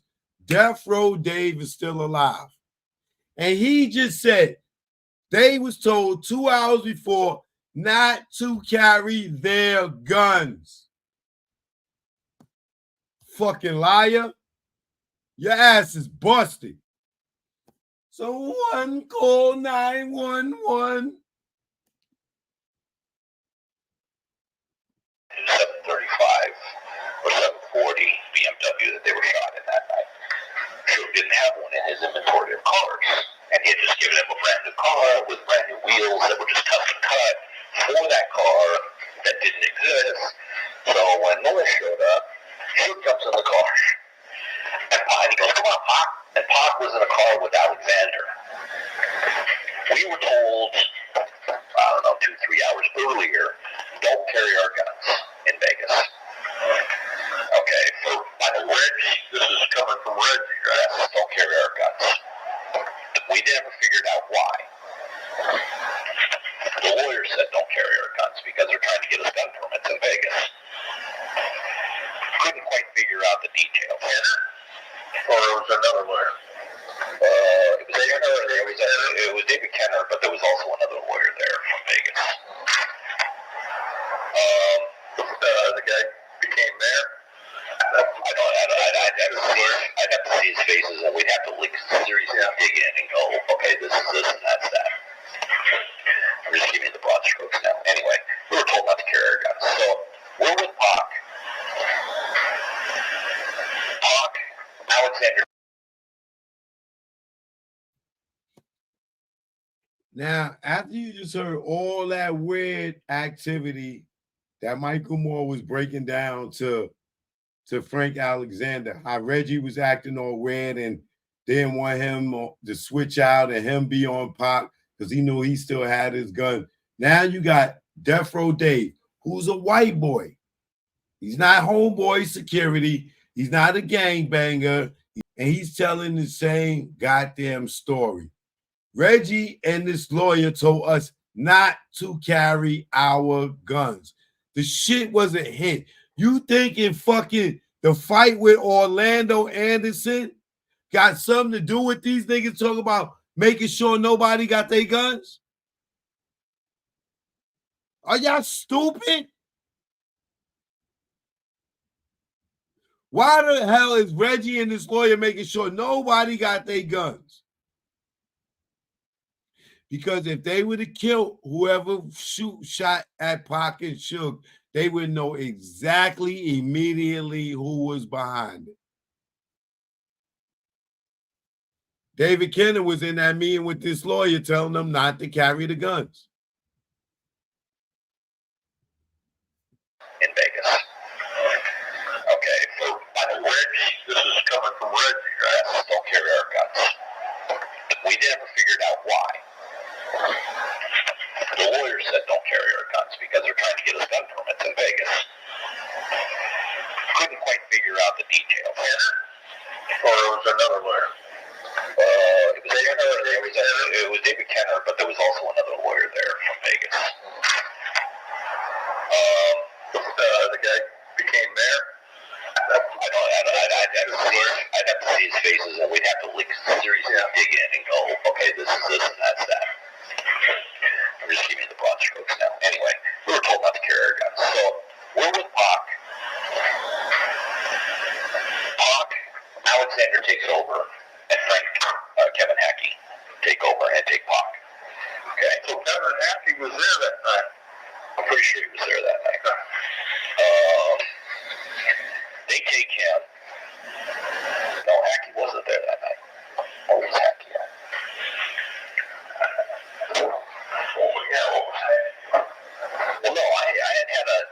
we drove out there, and I'm trying to, there's two dudes that drove with me, and I'm trying to remember who those guys were that rode with me. Because we rode out there, and I had a brand new Impala SS, and we had made it out there in 2 hours and 55 minutes. Because we were doing 900 miles an hour in the middle of the night. So there was somebody that rode with me, and there was a cop that rode with me. I'm not sure if it was Hackey. Not that we're seriously think, because I haven't thought about any of this crap. Anyway, the night we hand off to Frank, he takes Pac. They're getting in a line of cars, a convoy of cars to come to 662. We're all at 662 waiting for them. All security. As they're coming, Alexander's about 5 cars back. Pac's Why does Reggie got all the security at the club and nobody with them, even after the fight?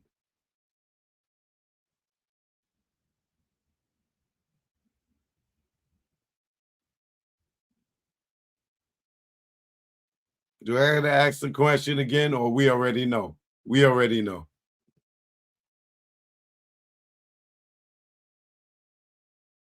in the front car, a Cadillac pulled security. As they're coming, Alexander's about 5 cars back, Pac's in the front car, a Cadillac pulls up and unloads in the car. This is what you heard, because you were at 662. This is what we heard at 662. So, shortly after that, everybody's trying to get in to see Tupac. 6 days. I was there about 5 days. The 6th or 7th day, he passed away. Okay, you were at 662 when you heard that Pac, I got shot, Did they say Suge got shot too? They said Suge got shot, and they said Pac had gotten shot. We didn't know the extent of it until we got to the hospital, because we shut the club and went to the hospital. When we got to the hospital, Suge's walking around, and Pac's in intensive care. So then we figured out all the extent of, he's the one that got the majority. Suge was just a shot Suge. And then they didn't return any fire. There were guns in the car. The cops never found the guns, but there were guns in the car. In whose car? In the 735. Because Suge only used to own a car company called One Stop Shop. Didn't they impound the car? They impound the car, but they still never found the guns because we used to put solenoids and hiding. Shit.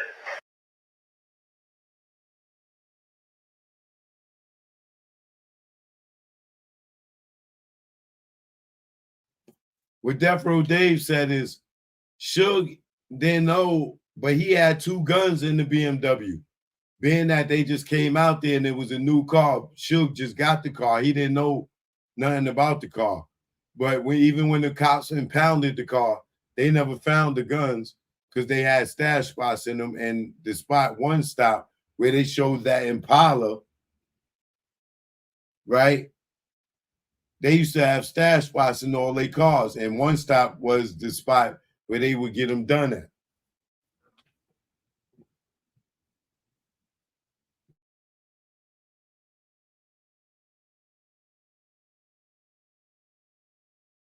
In the 735. Because Suge only used to own a car company called One Stop Shop. Didn't they impound the car? They impound the car, but they still never found the guns because we used to put solenoids and hiding. Shit. You know what happened? Dope. Yeah, but not even from dope. We used to do it better than that. I mean, we used to put like you're the dope guy. There was two Glocks in the car, and they never got a chance to return fire. All the cars were built like that. That's what One Stop used to do. Is they used to make compartments or pull the airbags out and have a solenoid with that. You push a series of buttons and fucking. They impounded it, they inspected it, and released it. Yeah. And never found any guns, and the guns were never fired. So anyway, Pac dies. When Pac dies, a fucking war breaks off in fucking Compton. And last I heard there was, 13, 14 dudes related. Yeah, I got a list of them all. Yeah, the dudes that got killed.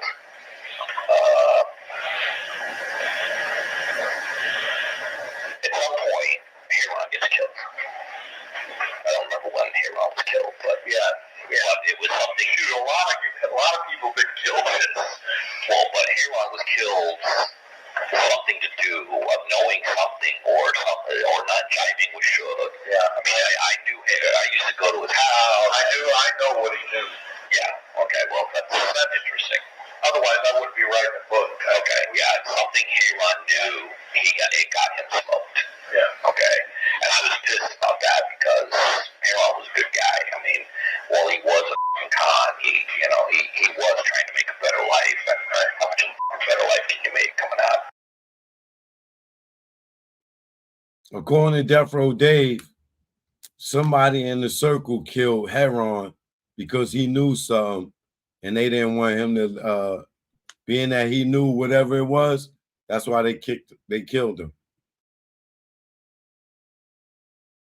Of that area. Heron knew who shot Tupac. That's what he knew. Yeah, but a lot of people knew who shot Tupac. Okay. Orlando Anderson's the guy that shot Tupac. No, he didn't do it. He didn't do it. No. Okay.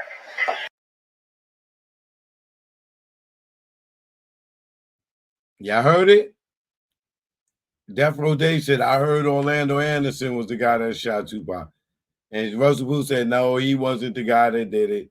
And Death Row Dave said, oh, Orlando wasn't the guy. He's like, no, it wasn't Orlando. Just like Suge told y'all, it wasn't Orlando. That area. Heron knew who shot Tupac. That's what he knew. Yeah, but a lot of people knew who shot Tupac. Okay.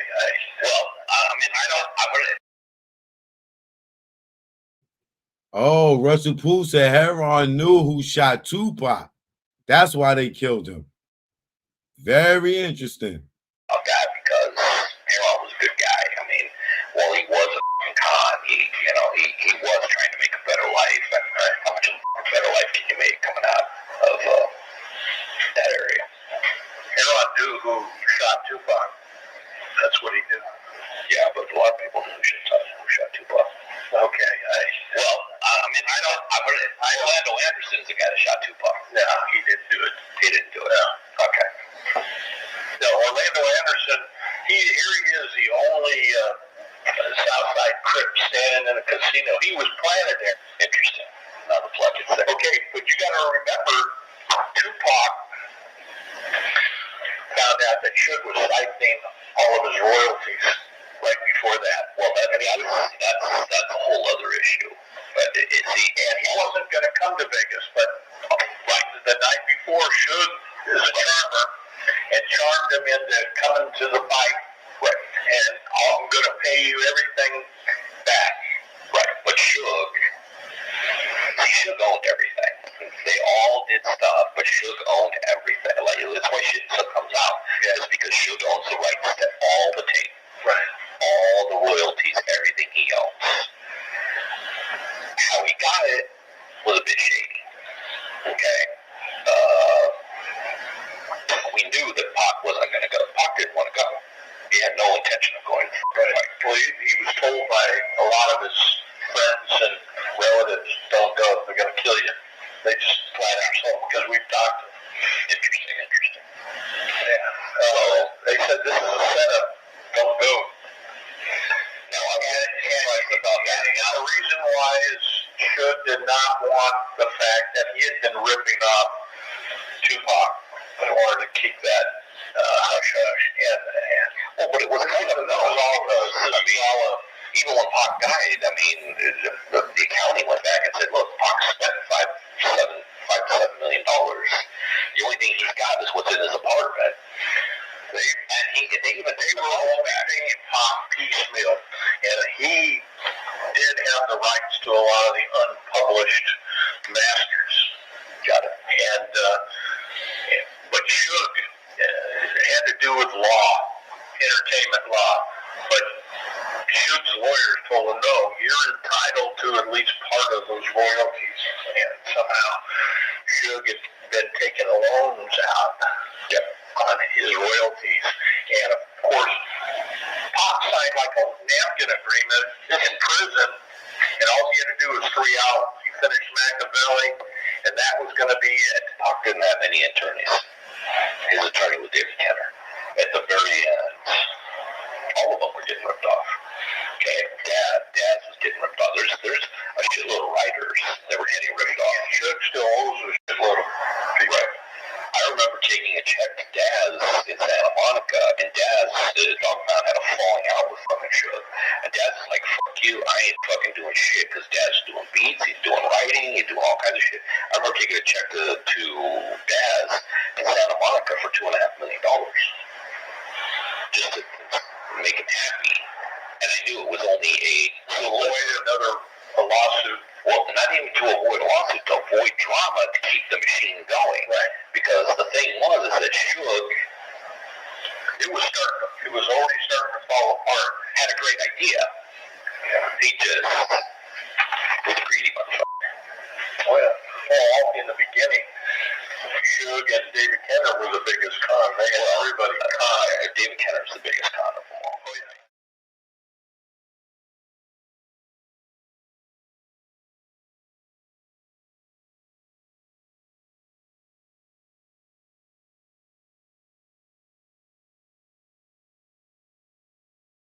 Oh, it gets better. It gets way better. Watch this.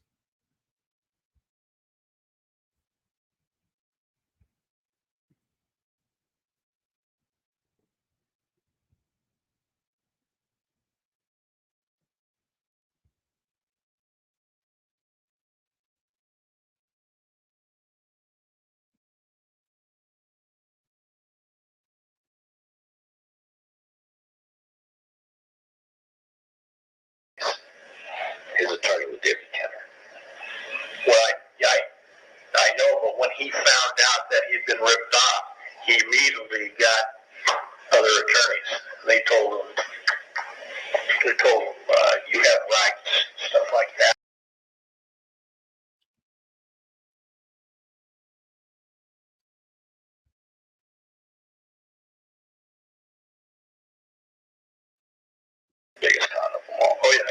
I've seen him a few times when I was working at the courthouse. Yeah, I'm sure Kenner has gotten. And I asked him just straight up. Have you talked to Suge lately? Because he's had a couple of heart attacks, and he had to get out of that business. And he just takes a few. Yeah, he just takes a few cases. Yeah. Did you ever interview a girl named Mexican girl real good looking? During all this. Sounds kind of familiar. They call her. She used to work at the at 8200. Wilshire. Okay. Sounds familiar to me. I personally did. Her last name was Garcia for a while. She was married to a guy named Garcia, a friend of mine. I was wondering if you ever interviewed her or not. No, did she know anything? I don't know. Well, I'm not sure if I know anything. But we need to sit down and really, really, really talk. Because we're talking. No, I don't mean that. I mean, I ran all the security at 8200. I put the security system in. I worked for Norris. I wrote a few things down. Like, after Suge was released from the hospital, he went back to L.A. Did he go to the Cayman Islands? Not the Cayman. I think he went to Belize. Belize? Okay. I remember seeing some stuff for Belize. And I know that he was trying to... Did he have like, satchels full of cash? No. I don't know if he had satchels. He was trying to set something up, and I know David Kenner was setting something up in Belize for him.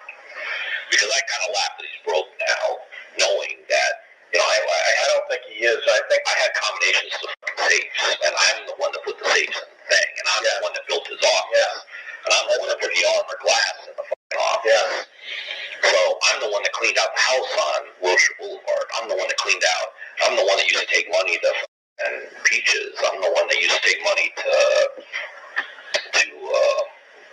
not Peaches, not his wife, but the other bitch he had on the side, Michelet. I was the one that, running shit around. And I think that's one thing about Suge. Suge was no dummy. He knew that after Tupac was hit, that there was going to be speed. And so this trip, I'd like to know more about this trip. And he went with a dog trainer. Well, dog trainer's a good friend of mine. Yeah, what's his name? Daryl Dogman. Daryl. And he's a very good friend of mine. I still talk to him. And he still talks to shit. And I'm not sure if he'll talk, but he's an ex-Marine, super squared away dude. Runs a dog breeding business, dog training business out. Because I've never seen Daryl mentioned in anything. I've never seen me mentioned in anything. It's always Frank and Kevin and Marcus and all the other guys, because those were the guys that people used to see all the time at celebrity events. I mean, I was at the celebrity event where they pounded the dude on, was it Wilshire Boulevard? What's the theater? I think it's off of Wilshire, but like down near Rampart Division, near the Asian part of town. Pantages, but across it there's another theater. Okay. There's another theater. Turn? I think maybe the Will Turner Way. One of those. That was Wilshire and Western. Yeah, there was a death row event that went off, that went sideways, and a bunch of brothers pounded the food and killed them and stopped them on the street. Oh, I know what you're talking about. Yeah, I was there that night. Yeah. There was a lot of cops, off-duty cops. Everybody split. I almost got pounded on that night.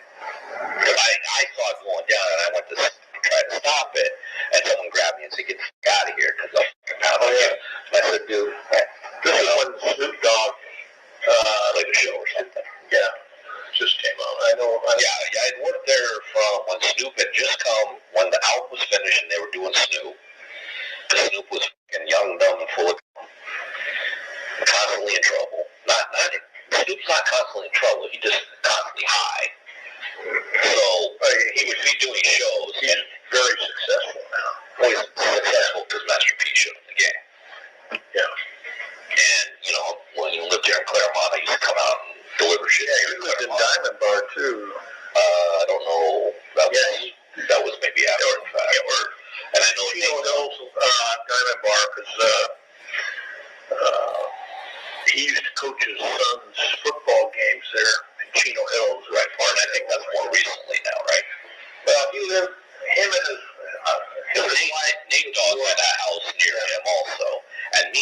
used to get along fantastically, and I found out later that Nate had spent, 8 years in the Marine Corps. So while he was a gangster, he was still a Marine, and a Marine's a Marine. So,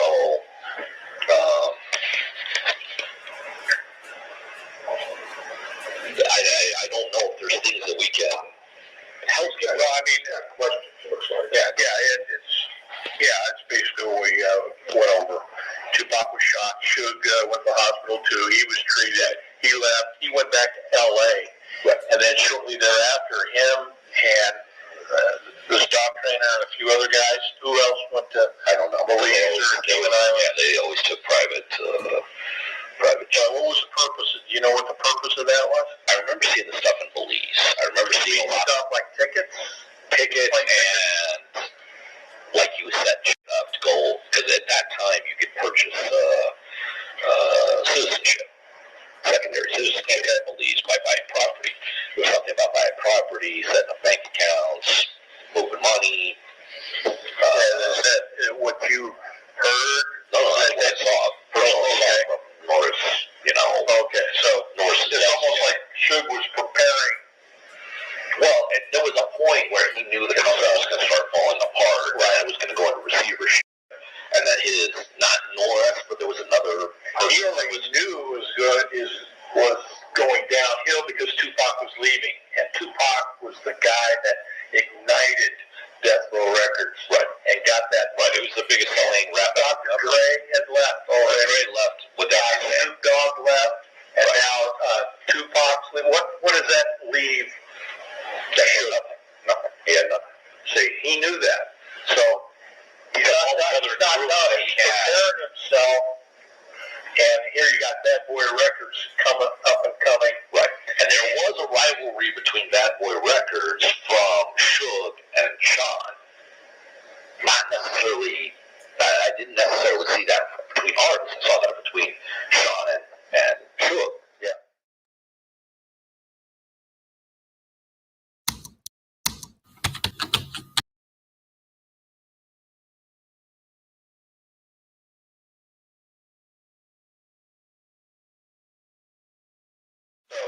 It's almost like Suge was preparing.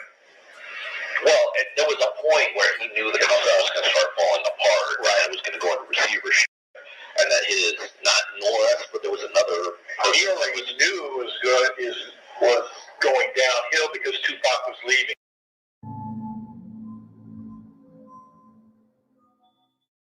Basically, all this stuff, when all this stuff went down, I had assets of Suge's. I had a Harley and a couple things from him because they owed me money. And, he was constantly owing people money. Yeah, and I just said, you know what, I know all it was. That's why he's not stupid. Him and Kenner knew it was going downhill. Well, I knew where all it was. I said, you owe me money, fucking, I'm going to take it. Right. And if you want to come. Because they ain't going to give it to you. And then, so what had happened is Reggie had found out, came and got some of the stuff, and I said, okay, whatever, tell me about, and then I went over. Now pay attention right here, y'all. This is where Death Row Dave, former right-way security guy, started talking about Reggie and his pops. And he said that Suge and them had owed him money, and he had one of Suge's Harleys and some other assets. And he like, yo, I ain't giving shit up, man. I want my money. And he said Reggie pulled up, and we know what Reggie did, and Reggie took some of the stuff back, right? Now look at where he go from here.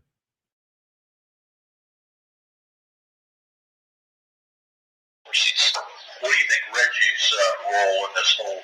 I think Reggie's the go-between between Suge and all kinds of crazy. I'm surprised Reggie's not in prison.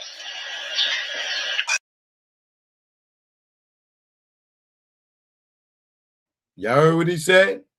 He's surprised that Reggie's not in prison. We all surprised.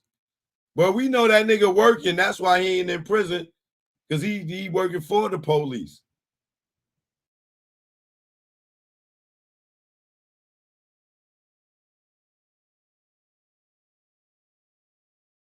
And then I went overseas. What do you think Reggie's role in this whole? I think Reggie's the go-between between Suge and all kinds of crazy. I'm surprised Reggie's not in prison. I know they used to move money. I know they used to handle shit. What murders is Suge Knight and Reggie Wright Jr. good for? I mean, I don't know. Not necessarily pulling the trigger. I'm talking about getting it done. Oh, anything. A lot of them, right? Yeah. Because there were times I would drive and I'd get out and it'd just be Reggie and Suge in the middle of nowhere. And I know Reggie was, I mean, they shared the same drawers. I mean, they were, Reggie was, when my Pyru would get out of line, and Reggie would sort it out. And Reggie was no stupid guy either. He's no stupid guy, but I'm amazed at this day how Reggie and his father aren't in prison. Especially with the whole defunct. Y'all heard that? He's amazed to this day how Reggie and his father is not in prison, bro. This is a former LAPD that worked for Right Way and Death Row. He worked for Right Way and Death Row, and he's still alive. So I dare Reggie to slander Death Row Dave. I dare you. I dare you.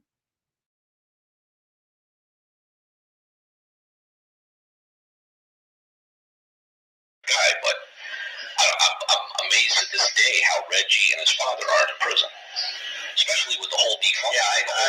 I've spoken with the father in person a couple of times, but I never did get to speak with Junior.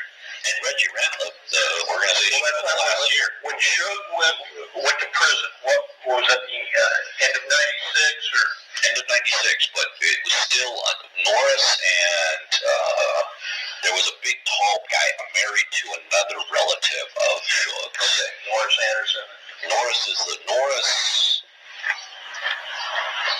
I'd be surprised if Norris was accidentally maybe involved in something, but Norris didn't have the personality. I mean, right. Norris was a nice guy. But at one point, Suge put Reggie in charge of Death Row after I left.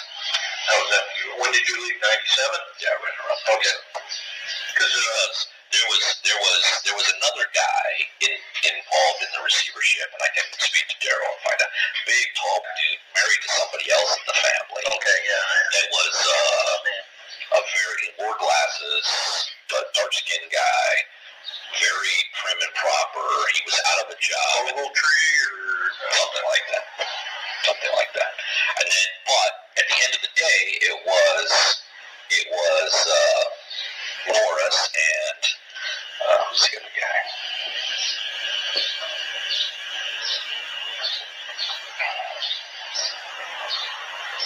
I remember the name and I forgot it. He's from Somalia. Okay, and then at the time Tupac was shot, Suge and Sharitha had been separated, right? They'd been separated way before that. Okay.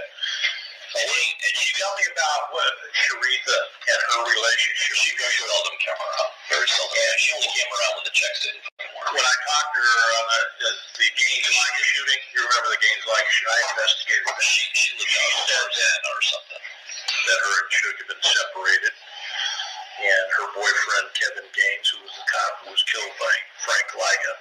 Now, I only maybe met Kevin Gaines once or twice. And like I said, Sharitha never came around unless there was a problem with the money. She was... Now then Reggie said he don't know who Kevin Gaines is. He never seen Kevin Gaines, this, that, and other. How does a nigga that worked for Reggie know Kevin Gaines' name and say he met him on at least 2 occasions? But Reggie don't know Kevin Gaines? That nigga's busted. Oh, he's so busted, Joe. He's so busted, Joe. And Sharitha wasn't Suge's main girl.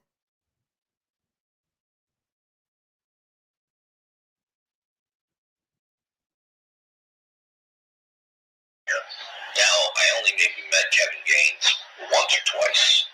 And like I said, Sharitha never came around unless there was a problem with money.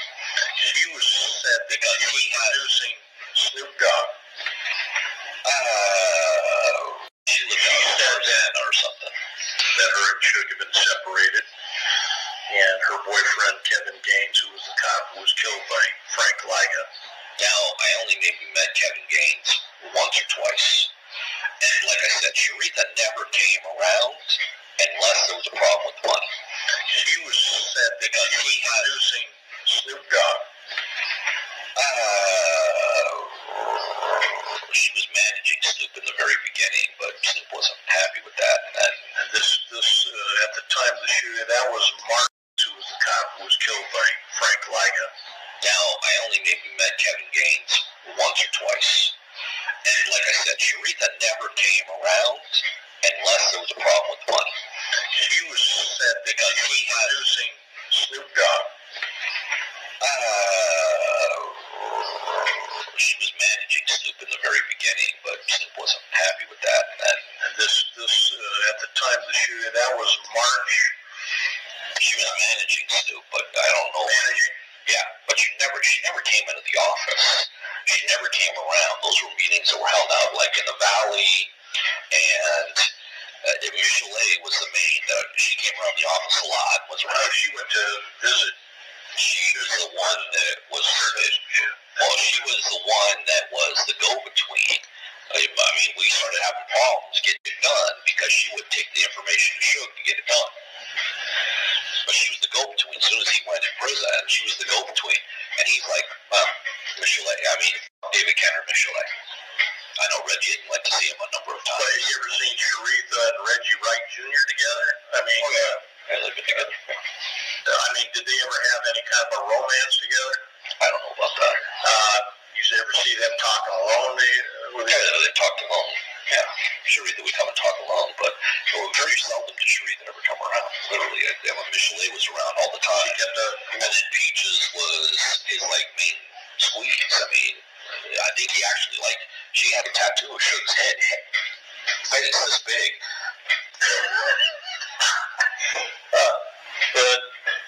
And then there was one or two other ones that were set up, but not set up like Michelet or Peaches. Did you know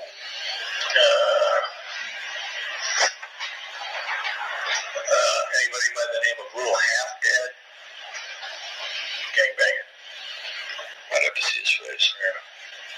But the Pyrus that were around in the office and around Suge all the time, Heron, Trey, Buntry, Neckbone. On occasion there was somebody with Neckbone.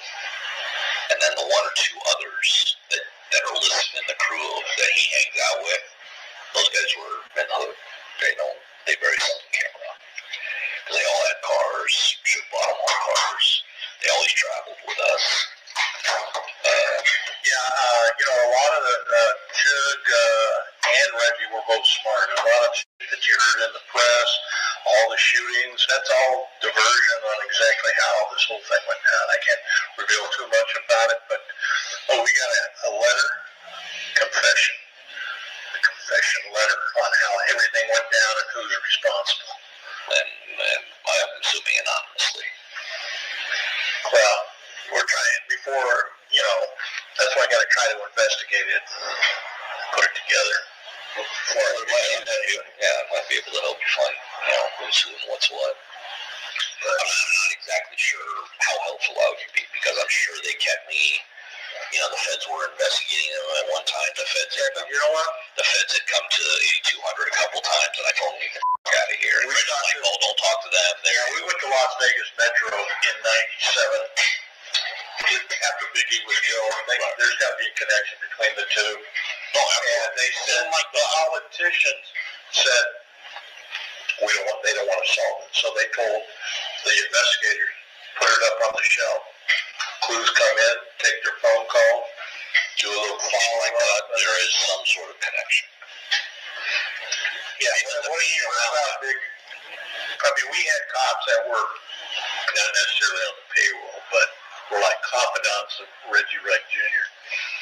and did shit on the side. You know, there was lots of Suge was the Godfather, and if he needed something done, he'd just tell Reggie that. There was lots of guys. Reggie within a set. Yeah, there was a lot of guys that would do shit on the side, but they didn't come around. All that shit was handled from outside. No? Yeah, thanks. So, to the extent of what it was handled, I don't know. There was a guy named Larry who ran everything for Reggie. Little skinny guy named Larry. And he did, and if I remember correctly, Larry was an ex-cop.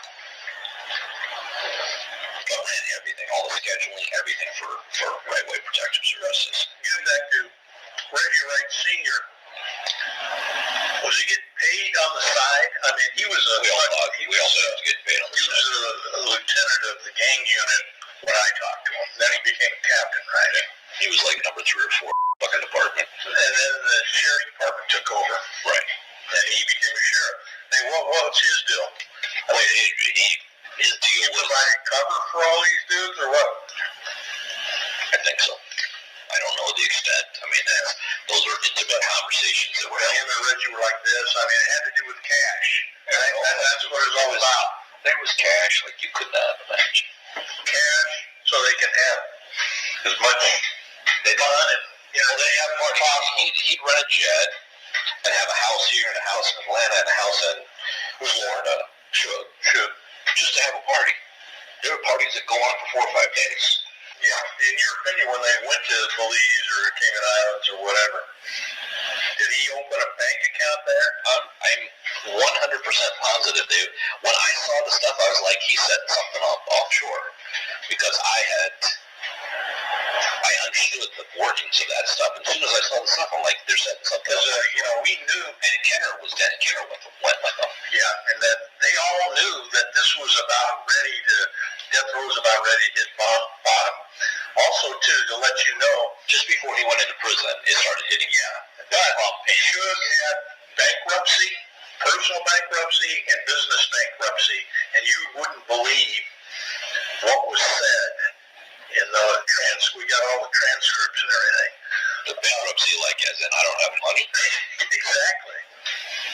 He was wearing like $21,000 gold Rolex in the pad. Oh yeah. And I remember going and getting it. Well, because Chalet took the watch and they said, as long as it doesn't have diamonds in it, you can wear the watch. And they did, and they said, oh, it's a fake one. And it was a real. Yeah. They kind of protected it.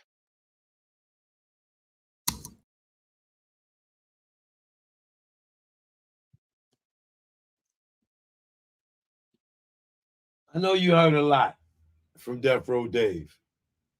But the only thing I want you all to remember is he said, as well as Michael Moore and Frank, that Reggie made sure that they did not have their guns. They told them they could not have their guns.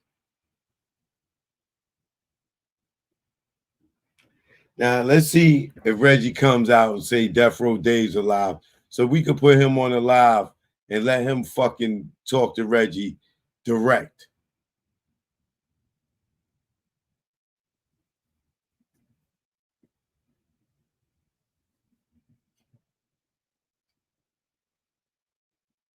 Now, who do y'all believe? Who do y'all believe now?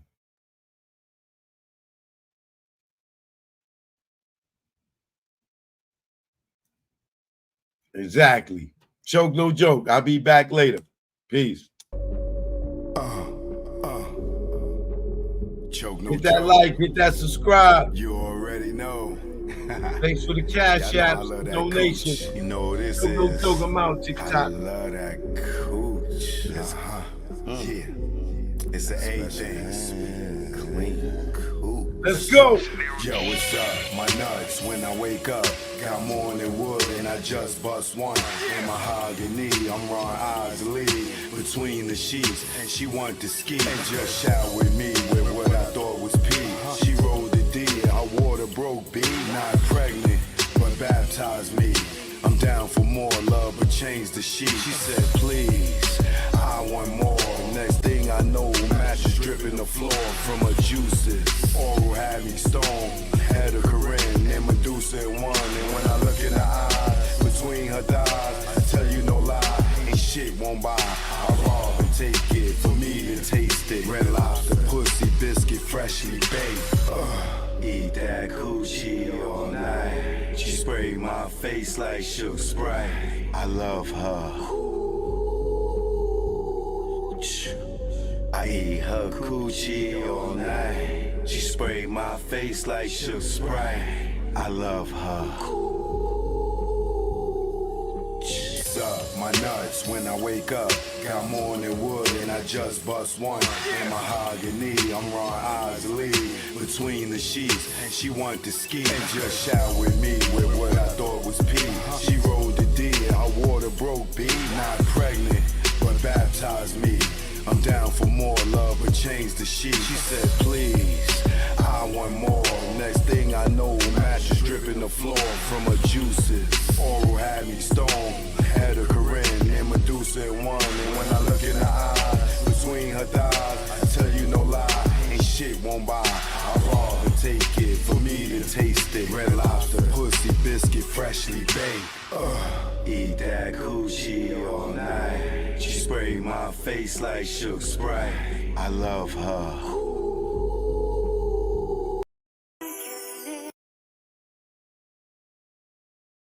Joke, no joke.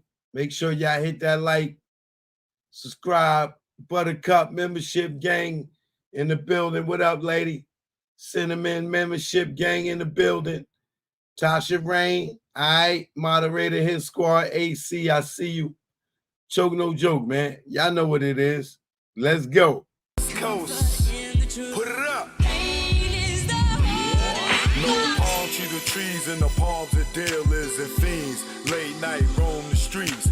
Weed is weaker, but it's cheaper. Not many chicks frontin' like divas. Out west, every chick's a model like Eva, and you know I'm far from believing her. So I'm G'ing her like she G'ing me. Banging in LA is a different thing. At the end, you either dead on the bang, getting out, doing better things. On Sunset, where they hang. Hollywood, where they hustle for change. Times Square here, it's the same. No matter where you go, you'll find a lane. On the west, they kick it with Kane. On the east, trees the social thing.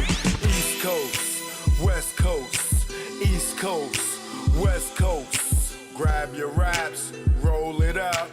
If you rap, West Coast, East Coast, West Coast, East Coast, West Coast. Grab your glasses, take a toast.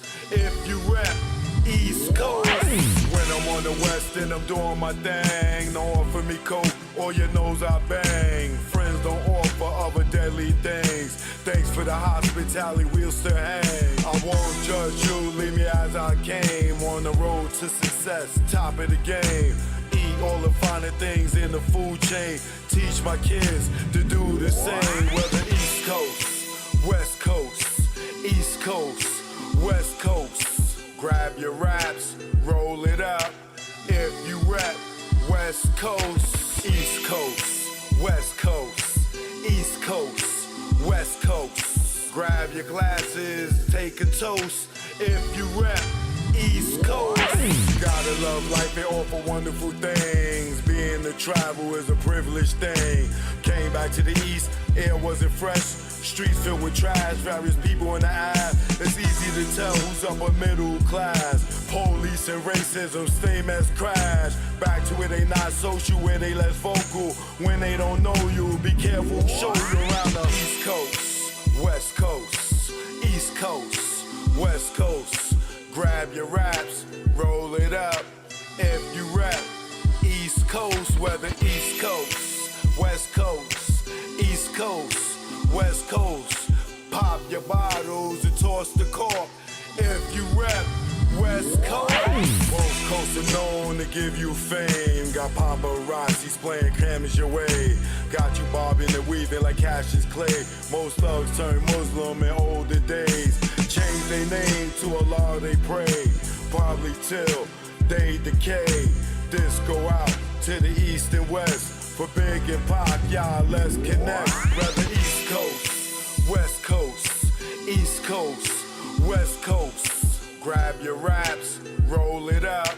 If you rap West Coast, whether East Coast, West Coast, East Coast, West Coast. You can't get the West without the ES. So it's manifested that we connect. You know what it is. Choke, no joke. Learn from mistakes, baby. You know what it is. Greg on the track. Rest in peace, baby. Either war, we here now. You know what.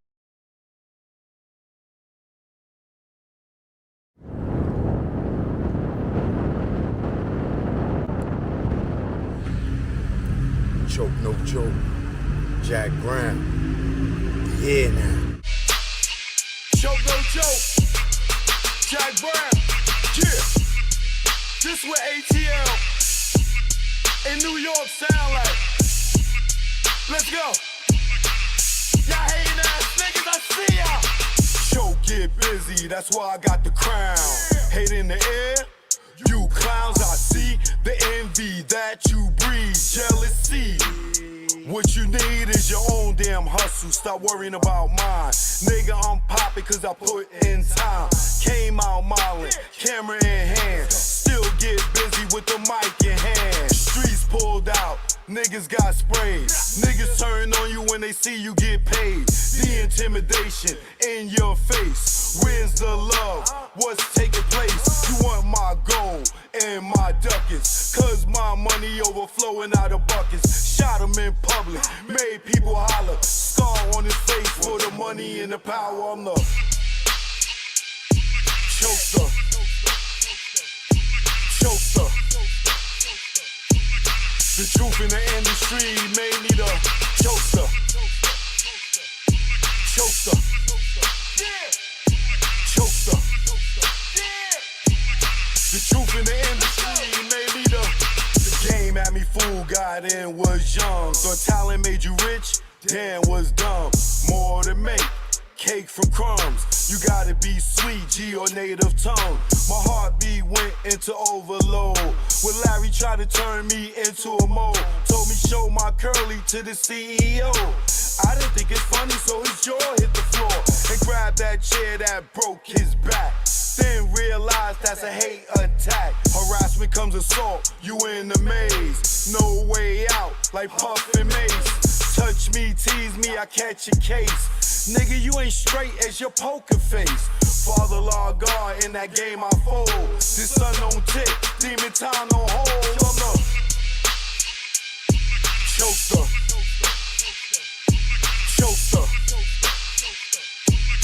The truth in the industry made me the chokester. Chokester. Chokester. The truth in the industry made me the chokester. Chokester.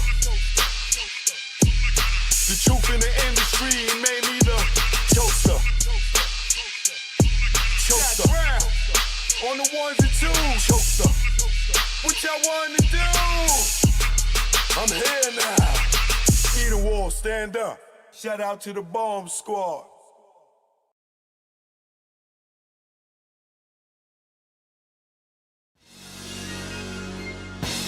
Stay the hell. Don't follow those cats. The niggas that be on the gram. Tell Porkbutt what they doing. Choke, no joke. You know what it is. Yo, y'all niggas better stay DL. Down low. Stop flossing, man. What you just want them to just come and get you? Learn from our mistakes, man. That's what this is about. Learn from mistakes. Choke, no joke. Let's go. You already know. Make a love, let's go. My aim was enlightened, drop jewels on you. You thinking I'm jealous, I ain't got cheddar like you. I'm the dude to a game, you got school. Was a local cat, snatch you when I made moves. I'm paranoid and preaching, you was sleeping. was sneak deep and couldn't see us beefing. Learn from mistake. No sure I got cake. Impress a nigga to rob me. Bitch, seal my fate. Get knocked by the feds. Lay up for about 8. Ass so busy flossing, ain't thinking about Jake. Loose, yapping, they wiretapping, videotaping, your ways in action. Front like times hard, two-door garage, ice like Liberage, with no damn jaw, without a reasonable doubt. You think you Jay-Z with your platinum jewelry, he got a job, B. You shining on doctors with 4 degrees, laughing cause I'm broke on the streets. Stay DL, BDL is out. You ain't DL when your name ring bells. Stay DL, BDL is out. You ain't DL when your name ring bells. Stay DL, BDL is out. You ain't DL when your name ring bells. Shh, let's go. For beef, we not dolo. For cash, you go solo. Thought I was your man, shot me down like Manolo. Thought I was your partner when you played me was whack. No niggas dust that I wouldn't flip like that. What gives? See your man struggle while you live? That's some shit. Struggling, give you the kicks. Used to stick for gooses. Born when we pump deuces. Break night in the jacks, trying to see millions like Brewster. You don't act like you used to. I'm the dude. When niggas was friends, like yo, Joe, come through. I wet you like McClain for those who claim to be pain. The game of death, that's what you get when got game. Ill with automatics, we're never static. You carry at niggas, put one in your cabbage. Fear, don't have it, you fill me with laughter. And OGSC, then I'm original gun clapper. Like Dan Gaddafi, see a mill be Casper. Like Dre the doctor, the math for master. Stay DL, BDL is out. You ain't DL when your name ring bells. Stay DL, BDL is out. You ain't DL when your name ring bells. Stay DL, BDL is out. You ain't DL when your name ring bells. Nigga, y'all loud, louder than the weed, nigga. Thinking with your pockets, caught the ice locket. She somewhere in Houston, you blew like a rocket. Her seed was bait, through the line she caught it. Gave her all that loot, she couldn't afford it. Frontin' to them bitches, y'all feeling him. Blue puff in your face, daddy, all about Benjamin. Remember me, I'm your friend to the end. Like Chucky, used to slay bitches like Buffy. Thinking why they cuff me, think of the luxuries you had. In the cell with other willies, you brag. I push the big Benz with 20-year trims. When in the club, Chris for all my men. Sitting across the bar, what's up, star? Back to reality, you back in bars. You chose not to listen, had the H-class glisten. Knew the rules of the game, played yourself out position. Stay DL, BDL is out. You ain't DL when your name ring bells. Stay DL, BDL is out. You ain't DL when your name ring bells. Stay DL, BDL is out. You ain't DL when your name ring bells. Yo, son, yo. Son, that's me, yo. I see. You ain't noticed me, yo. I see, all these man. diamonds and stuff, yo. How can I Fat diamond ring I got, yo. Yo, what you talking about, yo? No, These diamonds, yo. You know what I'm saying? Yo, I got $35,000 on me right now. Oh, my God. Nigga, I can show you the money right now. I can show you the money. No, you ain't gonna show me nothing, I can show man. you my gun, yo. What? Yo. Oh, my God. The gun, yo. Son, man, what's the matter that- with you? put that shit away. Yo, you acting like you scared or something, nigga, yo. Yo, Take my stay shit out, bust it DL, right man. now, yo. You know what I'm saying? Stay I DL. do this, yo. Yeah, legal hustle, mega. You know what it is. It's choke, no joke about Gilman Heath. Left my boo and my dudes when I saw the heat. Was going in 30 seconds, more like 23. Took flight like Mike, number 23. Before the indictment came, I split like Jada, didn't get wet like Kane. Got out the game. I went from the tunnel, now movie making. So it ain't no confusing why you dudes be hating.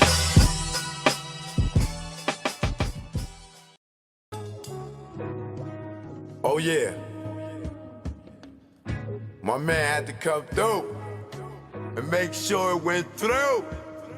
Y'all niggas is in trouble. Choke no joke, I ain't no joke, the mixtape. We here now, you already know. Let's go. Choke chillin', got away from them billin'. Ain't shit really changed though. I'm still that villain. I'm making money with rhyme. Fuck black on black crime. Beef and money don't mix like Muslims and swine. I'm talking milk, penicillin.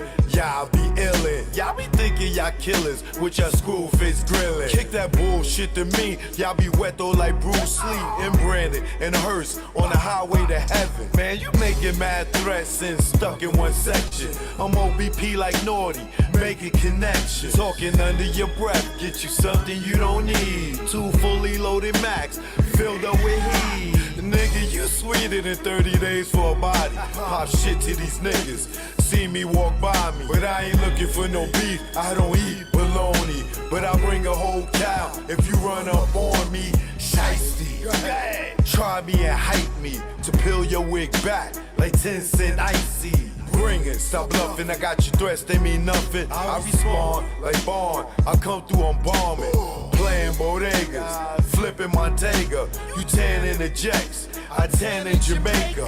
Faker, wouldn't bust if he raped ya. Your chick out blazed her, hit it like Jada. While you blew up a pager, had to breathe like Vader. Your star at war, with the lightsaber. I'm here to lyrically tear your red, nigga, you a spear. I jack you up, now you out of here. Throw me on the 600. Now fucking nigga humming, blowing down 8th Ave with a bad bitch blunted. I take it there. Y'all niggas don't want it. Y'all niggas don't want it. Y'all niggas don't want it with no joke. Who you thought it be? Represent the NYC. Bring it on if you niggas want some of me. Have y'all niggas feeling it like Jay-Z. No joke. Who you thought it be? Represent the NYC. Bring it on if you niggas want some of me. Bronx King like the LORDFINESSE.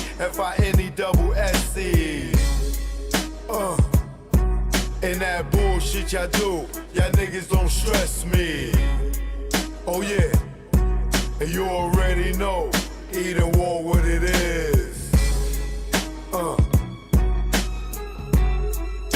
Choke, no joke, I ain't no joke. The mixtape, we here now.